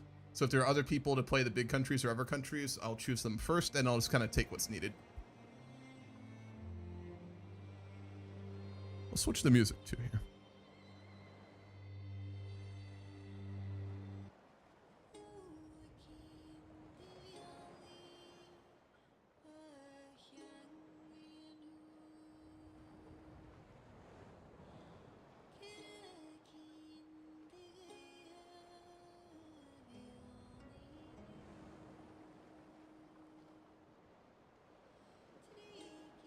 Diplo should be more important for schemes, true. I don't like how they basically in CK3 have intrigue and diplomacy as like so dislinked. CK3 is an incredibly well-made game. It is probably the best character generator and character simulator game that currently exists on the face of the earth. So when I complain about it, it's very nuanced because it already works pretty well. But the one kind of big thing I have an issue with their skill system, and I know it's probably an issue both on like the processing and requirements for the game and like this, you know, game speed, is the skills should be interlinked more. They are a little bit, but they need to tie into each other more heavily. Traits do that pretty well, but skills should do that more. And it shouldn't be equal, right? But it works pretty well.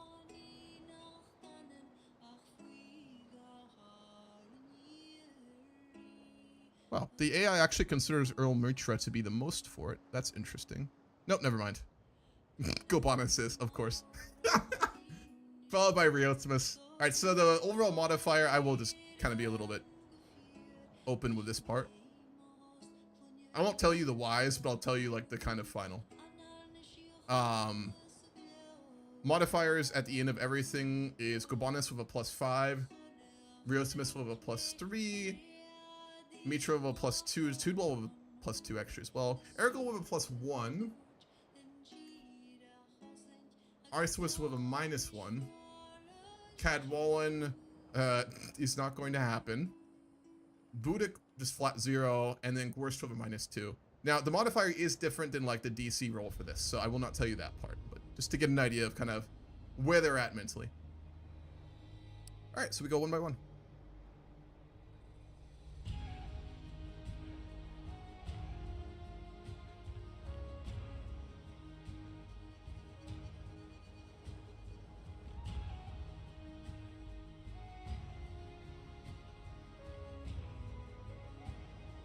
This roll matters so much, I will make it transparent. Not because I have to, but because I choose to. Alright, we'll start with Mitra. So he has a +2 modifier. I will not tell you what is required to be rolled, but I will show you the roll, I'll tell you the modifier, and I'll say if it passed or not. Mitra says no. That's a very unlucky roll.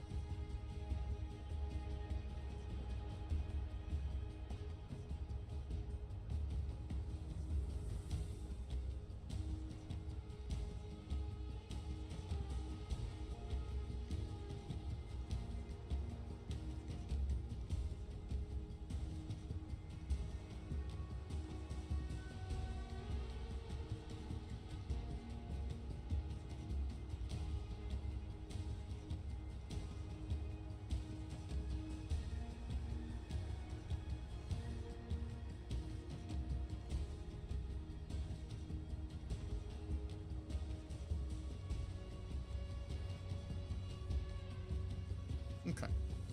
Next up, we are going to roll for Ergol, who is the one from Wales. So that's a +1 modifier.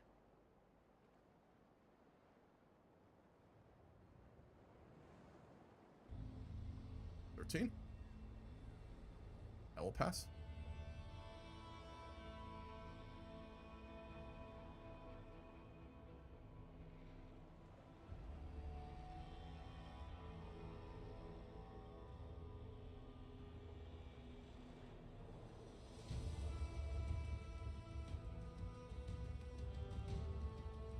Tudwall.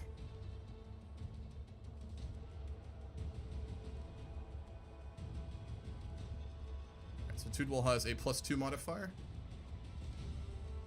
Ouch. Nope. Unfortunate.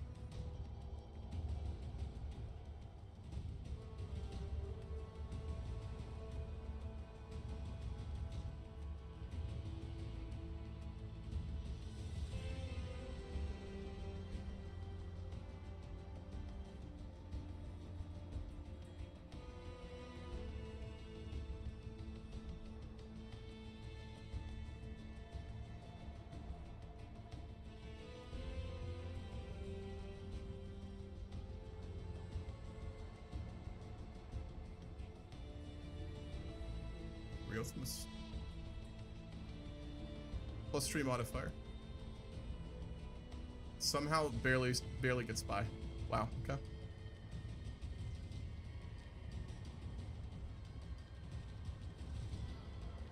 He was the easiest roll, to be clear.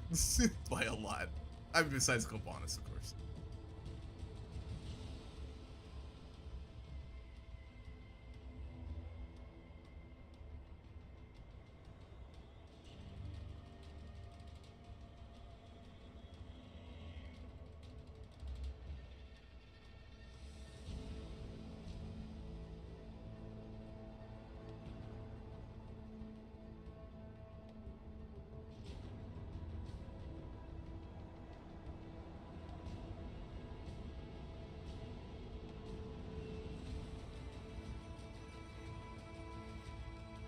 This is going to be interesting. Alright, Kobanus. There is a way for him to fail this roll. He'll stay loyal to Natan Leod, and he'll stay in the alliance, but he will basically not agree at all with it. Of course. He is beyond all in. With a +5 modifier, that's a 24, so yeah, he is for it. Just a wee bit.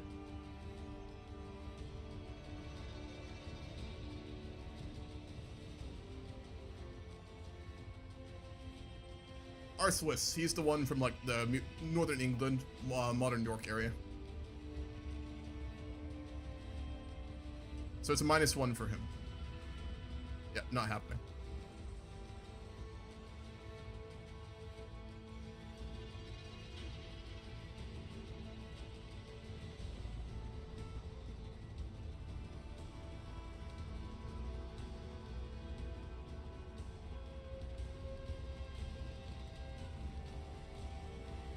I will roll for Cadwallon just to see how bad it is.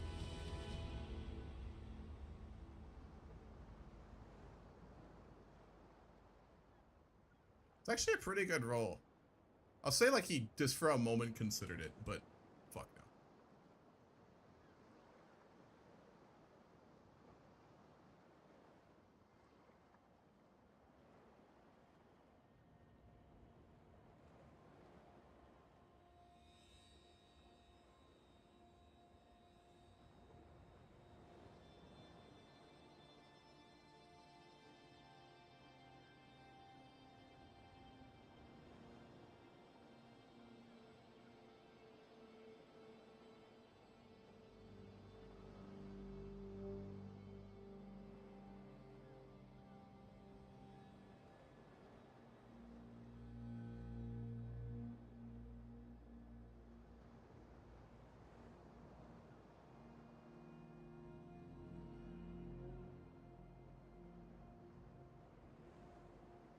Very dangerous play. This is actually not going very well.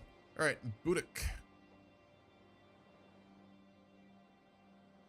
Modifier is 0.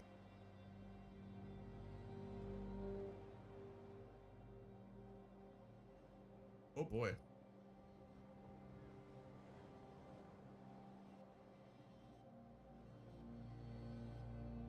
Yep, he's gonna go home. That's what a one will be here. He is marching home. He's not gonna fuck with the Franks.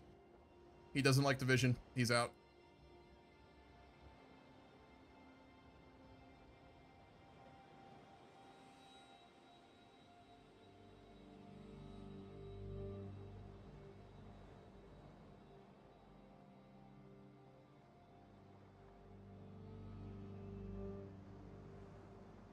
And lastly, worst. -2 modifier, technically doable. Nope. I think that's high enough. He will like still kind of stay in the alliance for now, but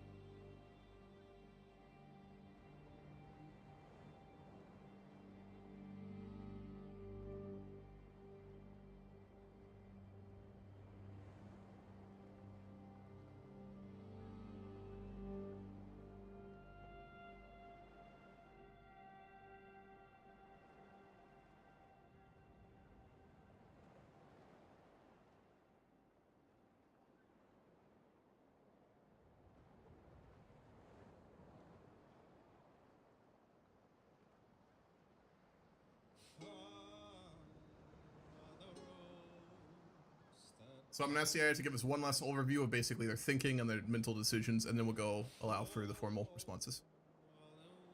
Yeah, this actually went very, very badly, folks. But that's interesting, and like it should, you know, because this is a very big deal. it was incredibly radical in some ways. And that's good. Two fated heels that shall feel you roll beneath them. Foiling and leaving it to RPing something you've been doing for the last 2 hours feels a bit silly. One of the most important parts of this campaign, Mina, that I have been trying to do is I want to let us basically get destroyed if it comes to that. I do not want to do a story where we are safe. I have DM'd role-playing TTRPGs most of my life. I started when I was 11. I've done it most of my life. I'm not perfect, but I'm not bad at it. But the thing I always do in any campaign is like, the stakes are always real. If you make a stupid decision, I will use the voice to say, are you sure? But then I will fully fuck your character over for your decisions. And I enjoy campaigns most that do that as well. And I let chance also be a factor. Like you know, that's why some people don't like playing with me as a DM, because if a roll goes badly, I will not hard force a situation to save people, or a story, or even a party. Because for me, a story doesn't matter if there isn't real stakes, if it can't all go to shit, if it can't end badly. And in this context right now, could I have used a more sophisticated system? Absolutely. But I'm not going to. And I don't mind if this goes bad. And I don't mind if we lose to the Franks before it even starts. Because history and reality and stories themselves, there's no certainty in them ever. And I think this campaign will be more fun if we're willing to A, get game overed, and B, have everything taken from us at any point. You can't make a big decision like this without danger. And that's why I always say to you guys, these polls matter, especially the big ones. Y'all chose the most dangerous but the most interesting choice out of those 5, right? That was the most dangerous by far, but also the most interesting. And we're seeing what that looks like now. Which is fine. I mean, I think this actually will probably be the most interesting route this story could have gone in some ways. But it is what it is. Alrighty. Earl-Mitra of White. The vision is compelling, so is the speaker, but the terrain is too soft, too undefined. A state must be built on law, not longing. This is idealism dressed in the robes of unity. He nods politely, even pensively, but already he's composing rebuttals in his head. Not to dismantle Natan Leod, but to insulate the others from being swept away by something too fast to survive war. He will not oppose outright, but he will pull strings in the margins. Perhaps that's what wisdom is. If you must build a dream, then let me at least ensure it doesn't drown us all. Argyle of Dyfed. He sees the worry, he feels the doubt, but Argyle isn't a court thinker. He's a man of land, of clan, and of survival. And something in Natan Leod's voice feels like a hearth finally lit in a storm that's gone too long. He doesn't understand all of the politics, but he knows when men need to belong to something larger than life. He will back this, quietly but firmly. Better to build beside the fire than to die alone in the hills. Tudwal. He aches with regret as the boy he helped raise begins speaking in new tongues. Beautiful words, but dangerous ones. Tudwal believes in what was said, truly, but his roots are too deep, and his calling too old. He will not walk this new path, not in name, not in oath, and neither will he break bonds. He will support Natan Leod in war and the Alliance in function, aid it where needed, but he will die as a Briton, and unshaken in his faith. Let them rise if they can. I will bless it from afar, but I will not lose myself within it. Rosimus, chest is heavy. This was not the plan. And Natan Leod said nothing beforehand. That cuts him deeply. But he sees it too. The danger, yes, but the birth as well. The fire is flickering, not roaring, and around the room, he sees the predators emerging. Cadwallan's dark stare, Budic's silence, Gor's hand twitching at his belt. Rosimus will back this for now, but his eyes are already watching the cracks in the floor grow wider. My boy, you truly mean to make a people. You'll need more than vision. You'll need guards behind your throne. Gobanus, the moment he hears the speech, something deep in him clicks. This is what he was raised for. What Merlin whispered about on rain-soaked hills. Not kings, not conquests, but a new world and a new land. A dangerous one, yes, but Natan Leod has crossed the river of fire already. Gobanus will cross the sea with him, always. He is no longer just a sword arm or a co-leader. He is the spine of the dream, and he will cut down the first man who tries to break it. Let them come. Let them test this.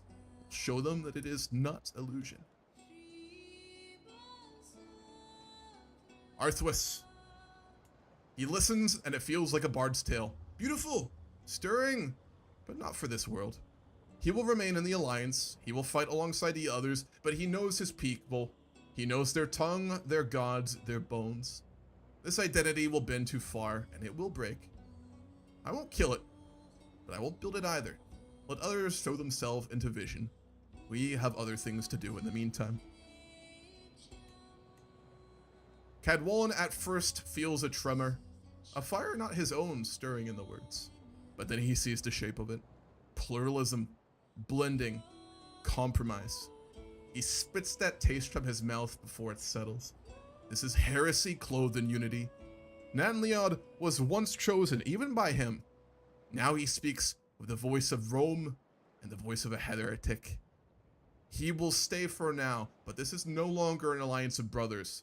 It is a war camp, and the moment it falters, he will purge it in fire righteously. The gods are watching, and they do not forgive the apostate. Budik of Kemper, gone, already gone. The moment the speech ended, he knew. There's no place for him in this dream, no leverage, no coin to be made in myths that haven't proven themselves, and across the channel, the Franks will soon arrive. He will return home. He will not burn bridges yet. He will no longer wager his future and his people's on an alliance of a distant land.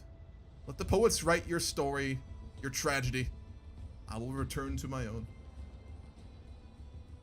Gwurst. His mouth doesn't move, but his mind races. A new culture, new laws, shared power. No. He did not bleed for poetry or virtue. He did not send his men to die for ideals. But he is not stupid. The alliance is still useful to him. Still rich. Still strong for now. He will appear loyal and open. And the moment it turns soft or splinters, he will be there with coined steel and a dagger offer to restore the old ways. I will march under this banner, but only because mine is not yet ready.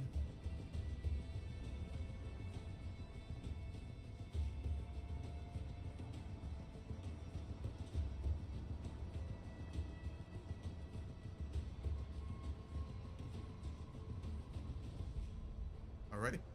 Now I'm gonna let the AI write the dialogue. So this is really bad, folks. Obviously. This is really bad, but it's fucking interesting. Jesus. As a Paradox player, you should know dice hate you. Yes, but you know what? A thing is neither a good or a bad thing. It's only our perceptions of it. So I'm going to trust this could actually make for a much more interesting path.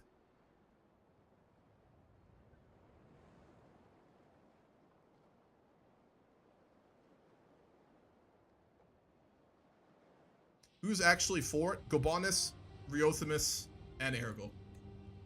They're the only ones for it. Gobanus is like just fully deep in it. Ergol's for it pretty intently. Riothamus is like kind of for it, but he actually probably feels a bit betrayed by Natan Leod that Natan Leod didn't discuss it with him first. He probably feels like it's a bit reactive, which it is. So he'll like back it because he probably does like the idea of it, and he, you know, is still like loyal to his bond with Natan Leod, but he's also probably planning at the first opportunity to speak with Natan Leod and be like, what are you doing, you stupid bitch? No, no, this is not the play, you dumb fuck. Correct, this was the Hail Mary for the Utopian of the Isle. I wouldn't say Utopia, but it would have been a very good system, and as with many idealistic visions, it's not going to be executed, so that's fun. One of the many potentials that always exist in history that never came to pass.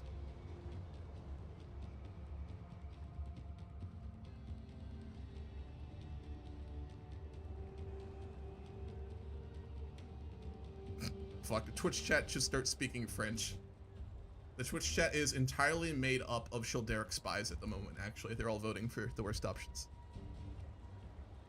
The wind pushed through the crumbling halls of the old Roman palace like it had never left. It whistled past shattered mosaics, curled around the jagged teeth of broken arches, and slipped past the cloaks of warlords and kings who had just been offered something truly dangerous. A future not built on conquest, but on choice. Silence clung at the edges of the room, until... words worth remembering. Mitra's voice cut through the silence like ink through parchment. Measured, reserved, but present. He stepped forward, fingers clasped behind his back, gaze even. You speak of culture? The people made not by birth, but by belief. It is an admirable ambition, Natan Leod, perhaps even necessary. But know this, cultures and identity does not bring forth from stone. It must bleed, it must betray, and it must calcify. Without law, structure, and memory, they collapse. I will not oppose you, but I will not indulge this fully. I will advise and warn, and I will prepare a record for when history looks back and asks how we dreamed. You fought well. Led better. Egil shifted in his seat, voice rough with gravel and age. He looked around the room not for approval, but for witness. I didn't march here for kings. Didn't raise my banners for men alone. But I see a chance now. Not just for victory, but for meaning. And that's enough for me. He nodded once, final. I'll build it. Let's see if the gods like what we make. Tudwal stood slowly, his age making each motion deliberate, and something deeper, remorse. He placed a hand briefly on Natan Leod's shoulder. I have long hoped for a world you now try to make. He stepped back, his voice quieter. But I cannot walk it with you, not fully. My oath is to older things, to roots that reach too deep for me to sever. But I will guard the path behind you, and bless what you build if it can stand on its own. Riothamus, the old lion, finally rose. He did not speak at first, just looked at Natan Leod, his eyes unreadable. You should have told me. His voice was calm, not quite cold, not quite angry, but disappointed. Oh no, that's so much worse. Jesus. Fuck. Oh, peak Riothamus. Okay. You were not born to build a world. You may die shaping one, and if that's your road, I'll not break it beneath you. He turned to the others. Oh god. We must remember that this boy was not made in marble. He was made in war, like most of us. If we follow him now, we do not follow peace nor identity. We follow purpose. So he's just, okay, wow, a beat. Still, better a fire than rot. Gobanus, I follow him. That was all. No speech, no flourish. Just the warrior's oath spoken like a mountain giving way. And for many, that was enough.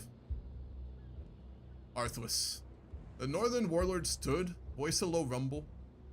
Your dream is a fine one, noble. But dreams don't hold walls, and I'll not see my sons die for a name not yet carved. A long look at Natan Leod. I'll fight, I'll stand, but I will not change nor kneel to identity. I kneel only to strength. He sat, arms crossed. Cadwallon, he rose slowly, and for a moment it seemed like he might speak softly, but no. You invite gods to feast on weakness. You speak of blending, of unity, of harmony and heresy, but this land was forged in division, in sacrifice, in blood. You cheapen it with your soft hands and woven words. You are no longer fit to speak for God, but I will stay because when your tower falls, I'll be there to build your pyre. And with that he sat, rigid as a blade. Boudic said nothing. He simply started walking for the door and did not look back. Worse leaned forward, both hands pressed on the table. I'll say it plain, I don't buy it. You want to make something new? Fine, do it, but don't expect me to sing songs for you. A smirk. I'll march with the rest of you long as it pays, but when the silver stops and the francs are dealt with, I go home. As Boudic did just now. And so it is done. Only 4 truly stand with you. Gobanus, Ergil, Riothamus, and Mitra. Tudwal stays near. Cadwallon and Arthas remain allied, but outside the alliance. Gwurst remains for gains, and Budik is now gone. The seed has grown smaller. It is fragile, but still alive. Fucking hell, Jesus. Whew, fuck.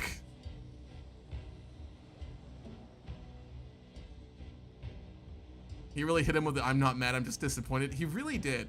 That, like, that cuts a bit. Jesus.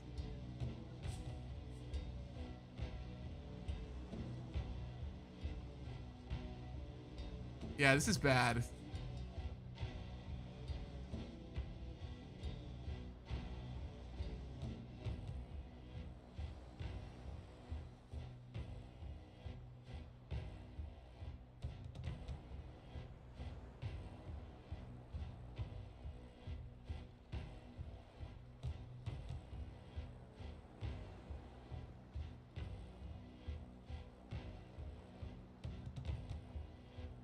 I'm going to end the session here for the day. I know I said I'd go longer, but we're going to do something before the day ends. And it's going to be very dangerous. And I won't apologize for doing it. I don't say what I'm about to out of any maliciousness, hostility, or rudeness. I'm going to say this because I want understanding here, folks. I really enjoy doing the polls on Twitch and YouTube. I love giving options that will break the game and fuck up. And I think sometimes people here think I will save this game if that goes badly. I am not going to do that. If our character dies through that or we get game overed, I will let that happen. We chose a very fun path, and I'm actually happy we went this way, but it's fucking dangerous. So I'm going to make a real consequence happen for that right now.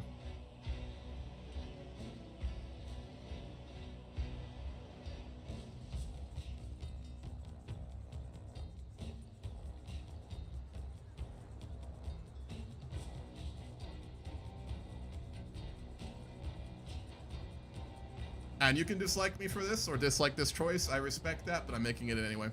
I'll read the result in a moment.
This is the most dangerous possible outcome for Natan Leod's proposal. Cadwallon, bound to purity and flame, has decided that this cultural rebirth is pure heresy, and that Natan Leod, once touched by the divine, is now a corrupter. This is not about his own ego, this is about faith, identity, and authority. The alliance was built on tension, now it will be tested by fire. The moment Gwurst sat back and Budik's seal lay cold, Cadwallon stood again, slowly and silently, but his stare was fixed only on Natan Leod, not with hatred entirely, but with something worse, righteous certainty.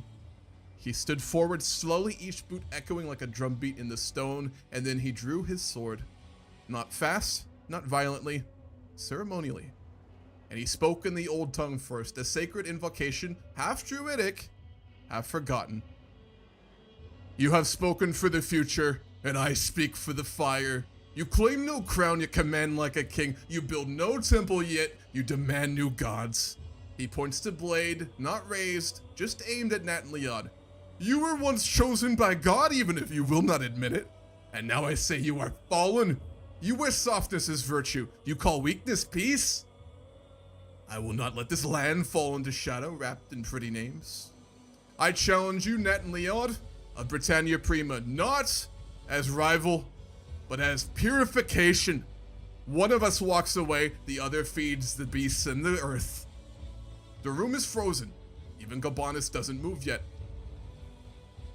You must now decide. The AI gave us a poll, perfect. Accept, duel to the death. Now in the ruins of Londinium, the old gods and dead emperors watching. Refuse, risk shattering the alliance entirely, but surviving. You will appear cowardly for some, but keep the coalition possibly intact. Defer or reframe. Attempt to propose ritual combat, a symbolic trial, or another method. I'm not going to accept that. You have two options, yes or no.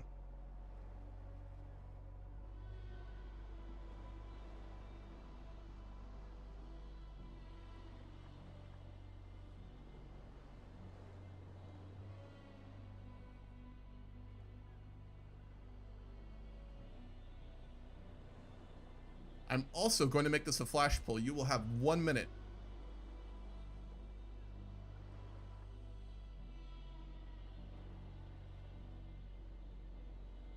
One minute. Poll is up. If you're on YouTube, you can respond. I'll add it to the vote. Just yes or no. Simple as that.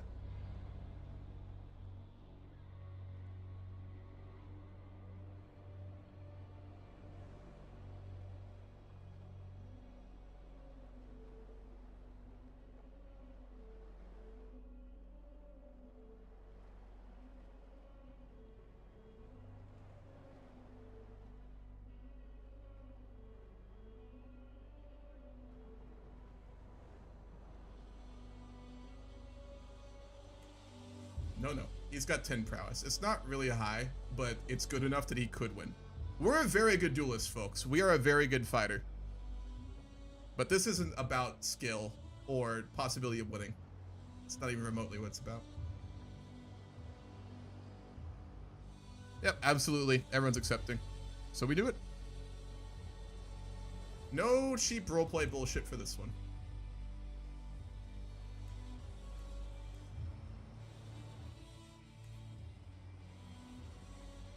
Hopefully the game doesn't crash. That'd be funny. Then I will have to roleplay it.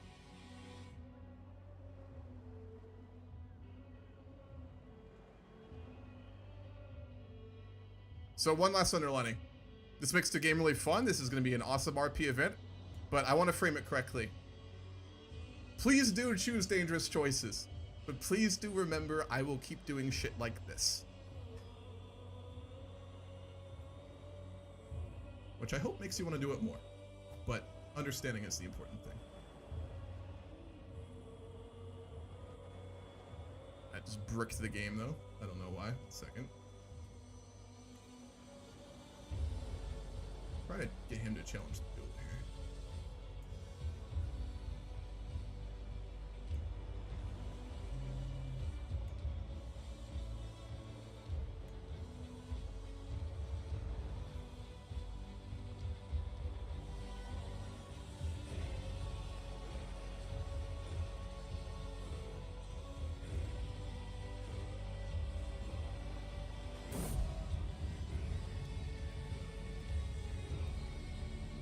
Fuck.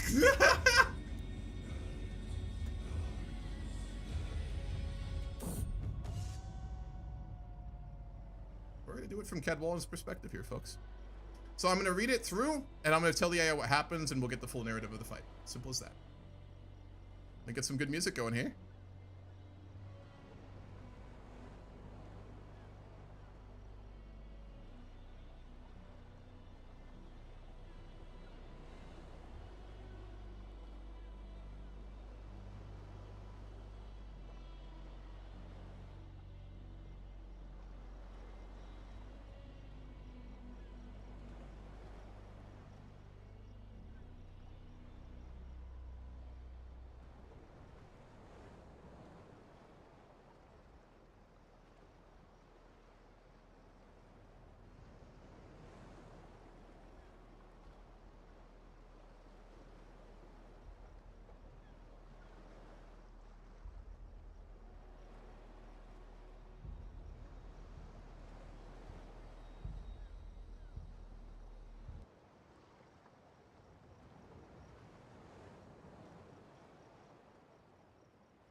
For a few brief moments, Duke Natan Leod and I pace in lazy half circles, each watching for an opening.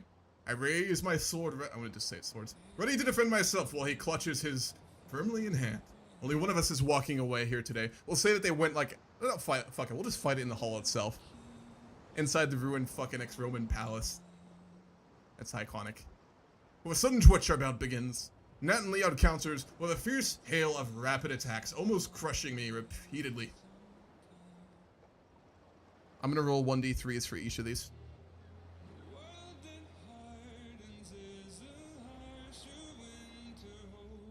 Wait, it's not the song I wanted. Where's the other one?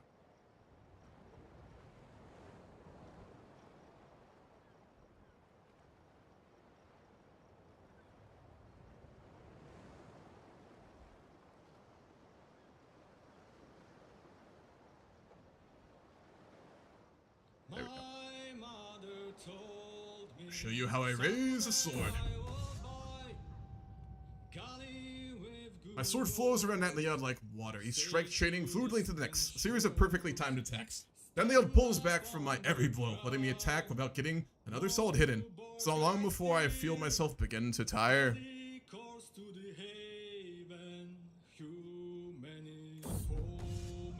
I leap into action, launching a flurry of rapid thumps, driving myself hard against his guard, wearing him down with each expertly timed strike.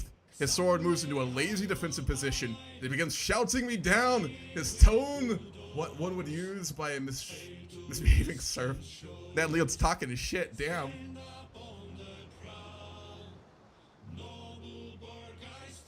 Oh, fuck. I do my best to recall the legends of the past in the moment. Just gonna go through this.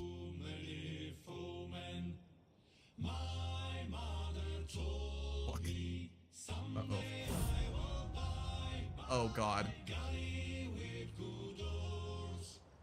Oh, God.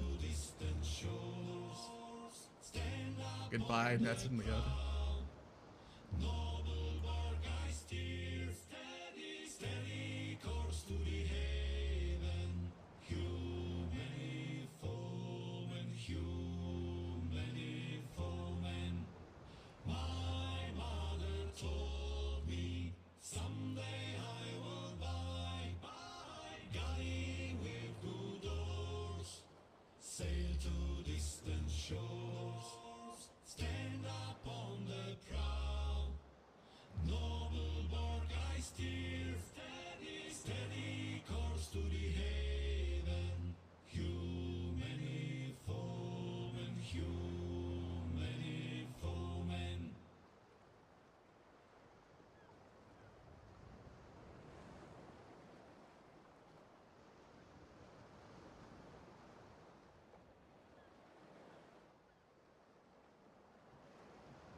The floor was cleared with silence.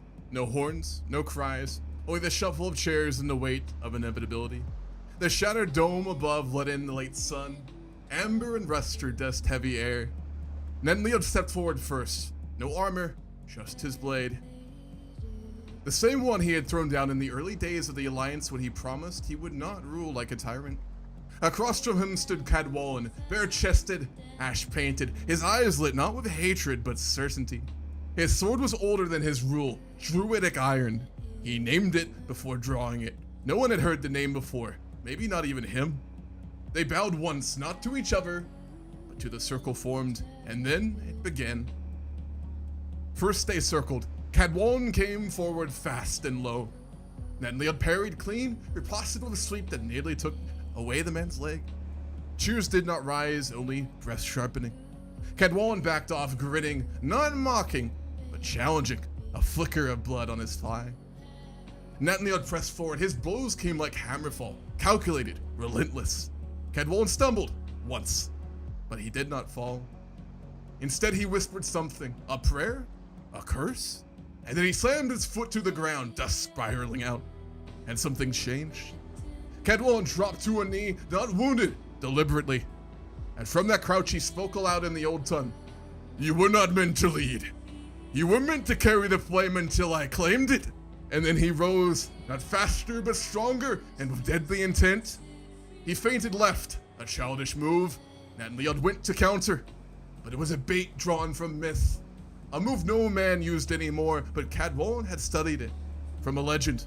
A story of a battle before Kaiser has even dreamed of Britain. And as Natan Leod moved to finish, the cut came. A deep line across his ribs, another through the knee.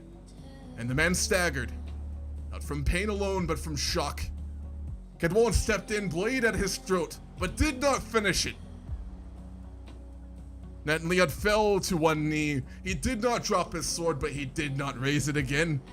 Cadwallon stood over him, and for a moment, nothing happened. Then, it is done. And no one cheered. No one moved. And even the wind paused. And with that, without playing a single fucking day today at the Grand Campaign, we will end and return next Saturday at 2 p.m. EST with a dramatically different campaign, a dramatically different future, and a dramatically different House Constantius Britannicus. Have a very good week, everybody, and I will catch you soon.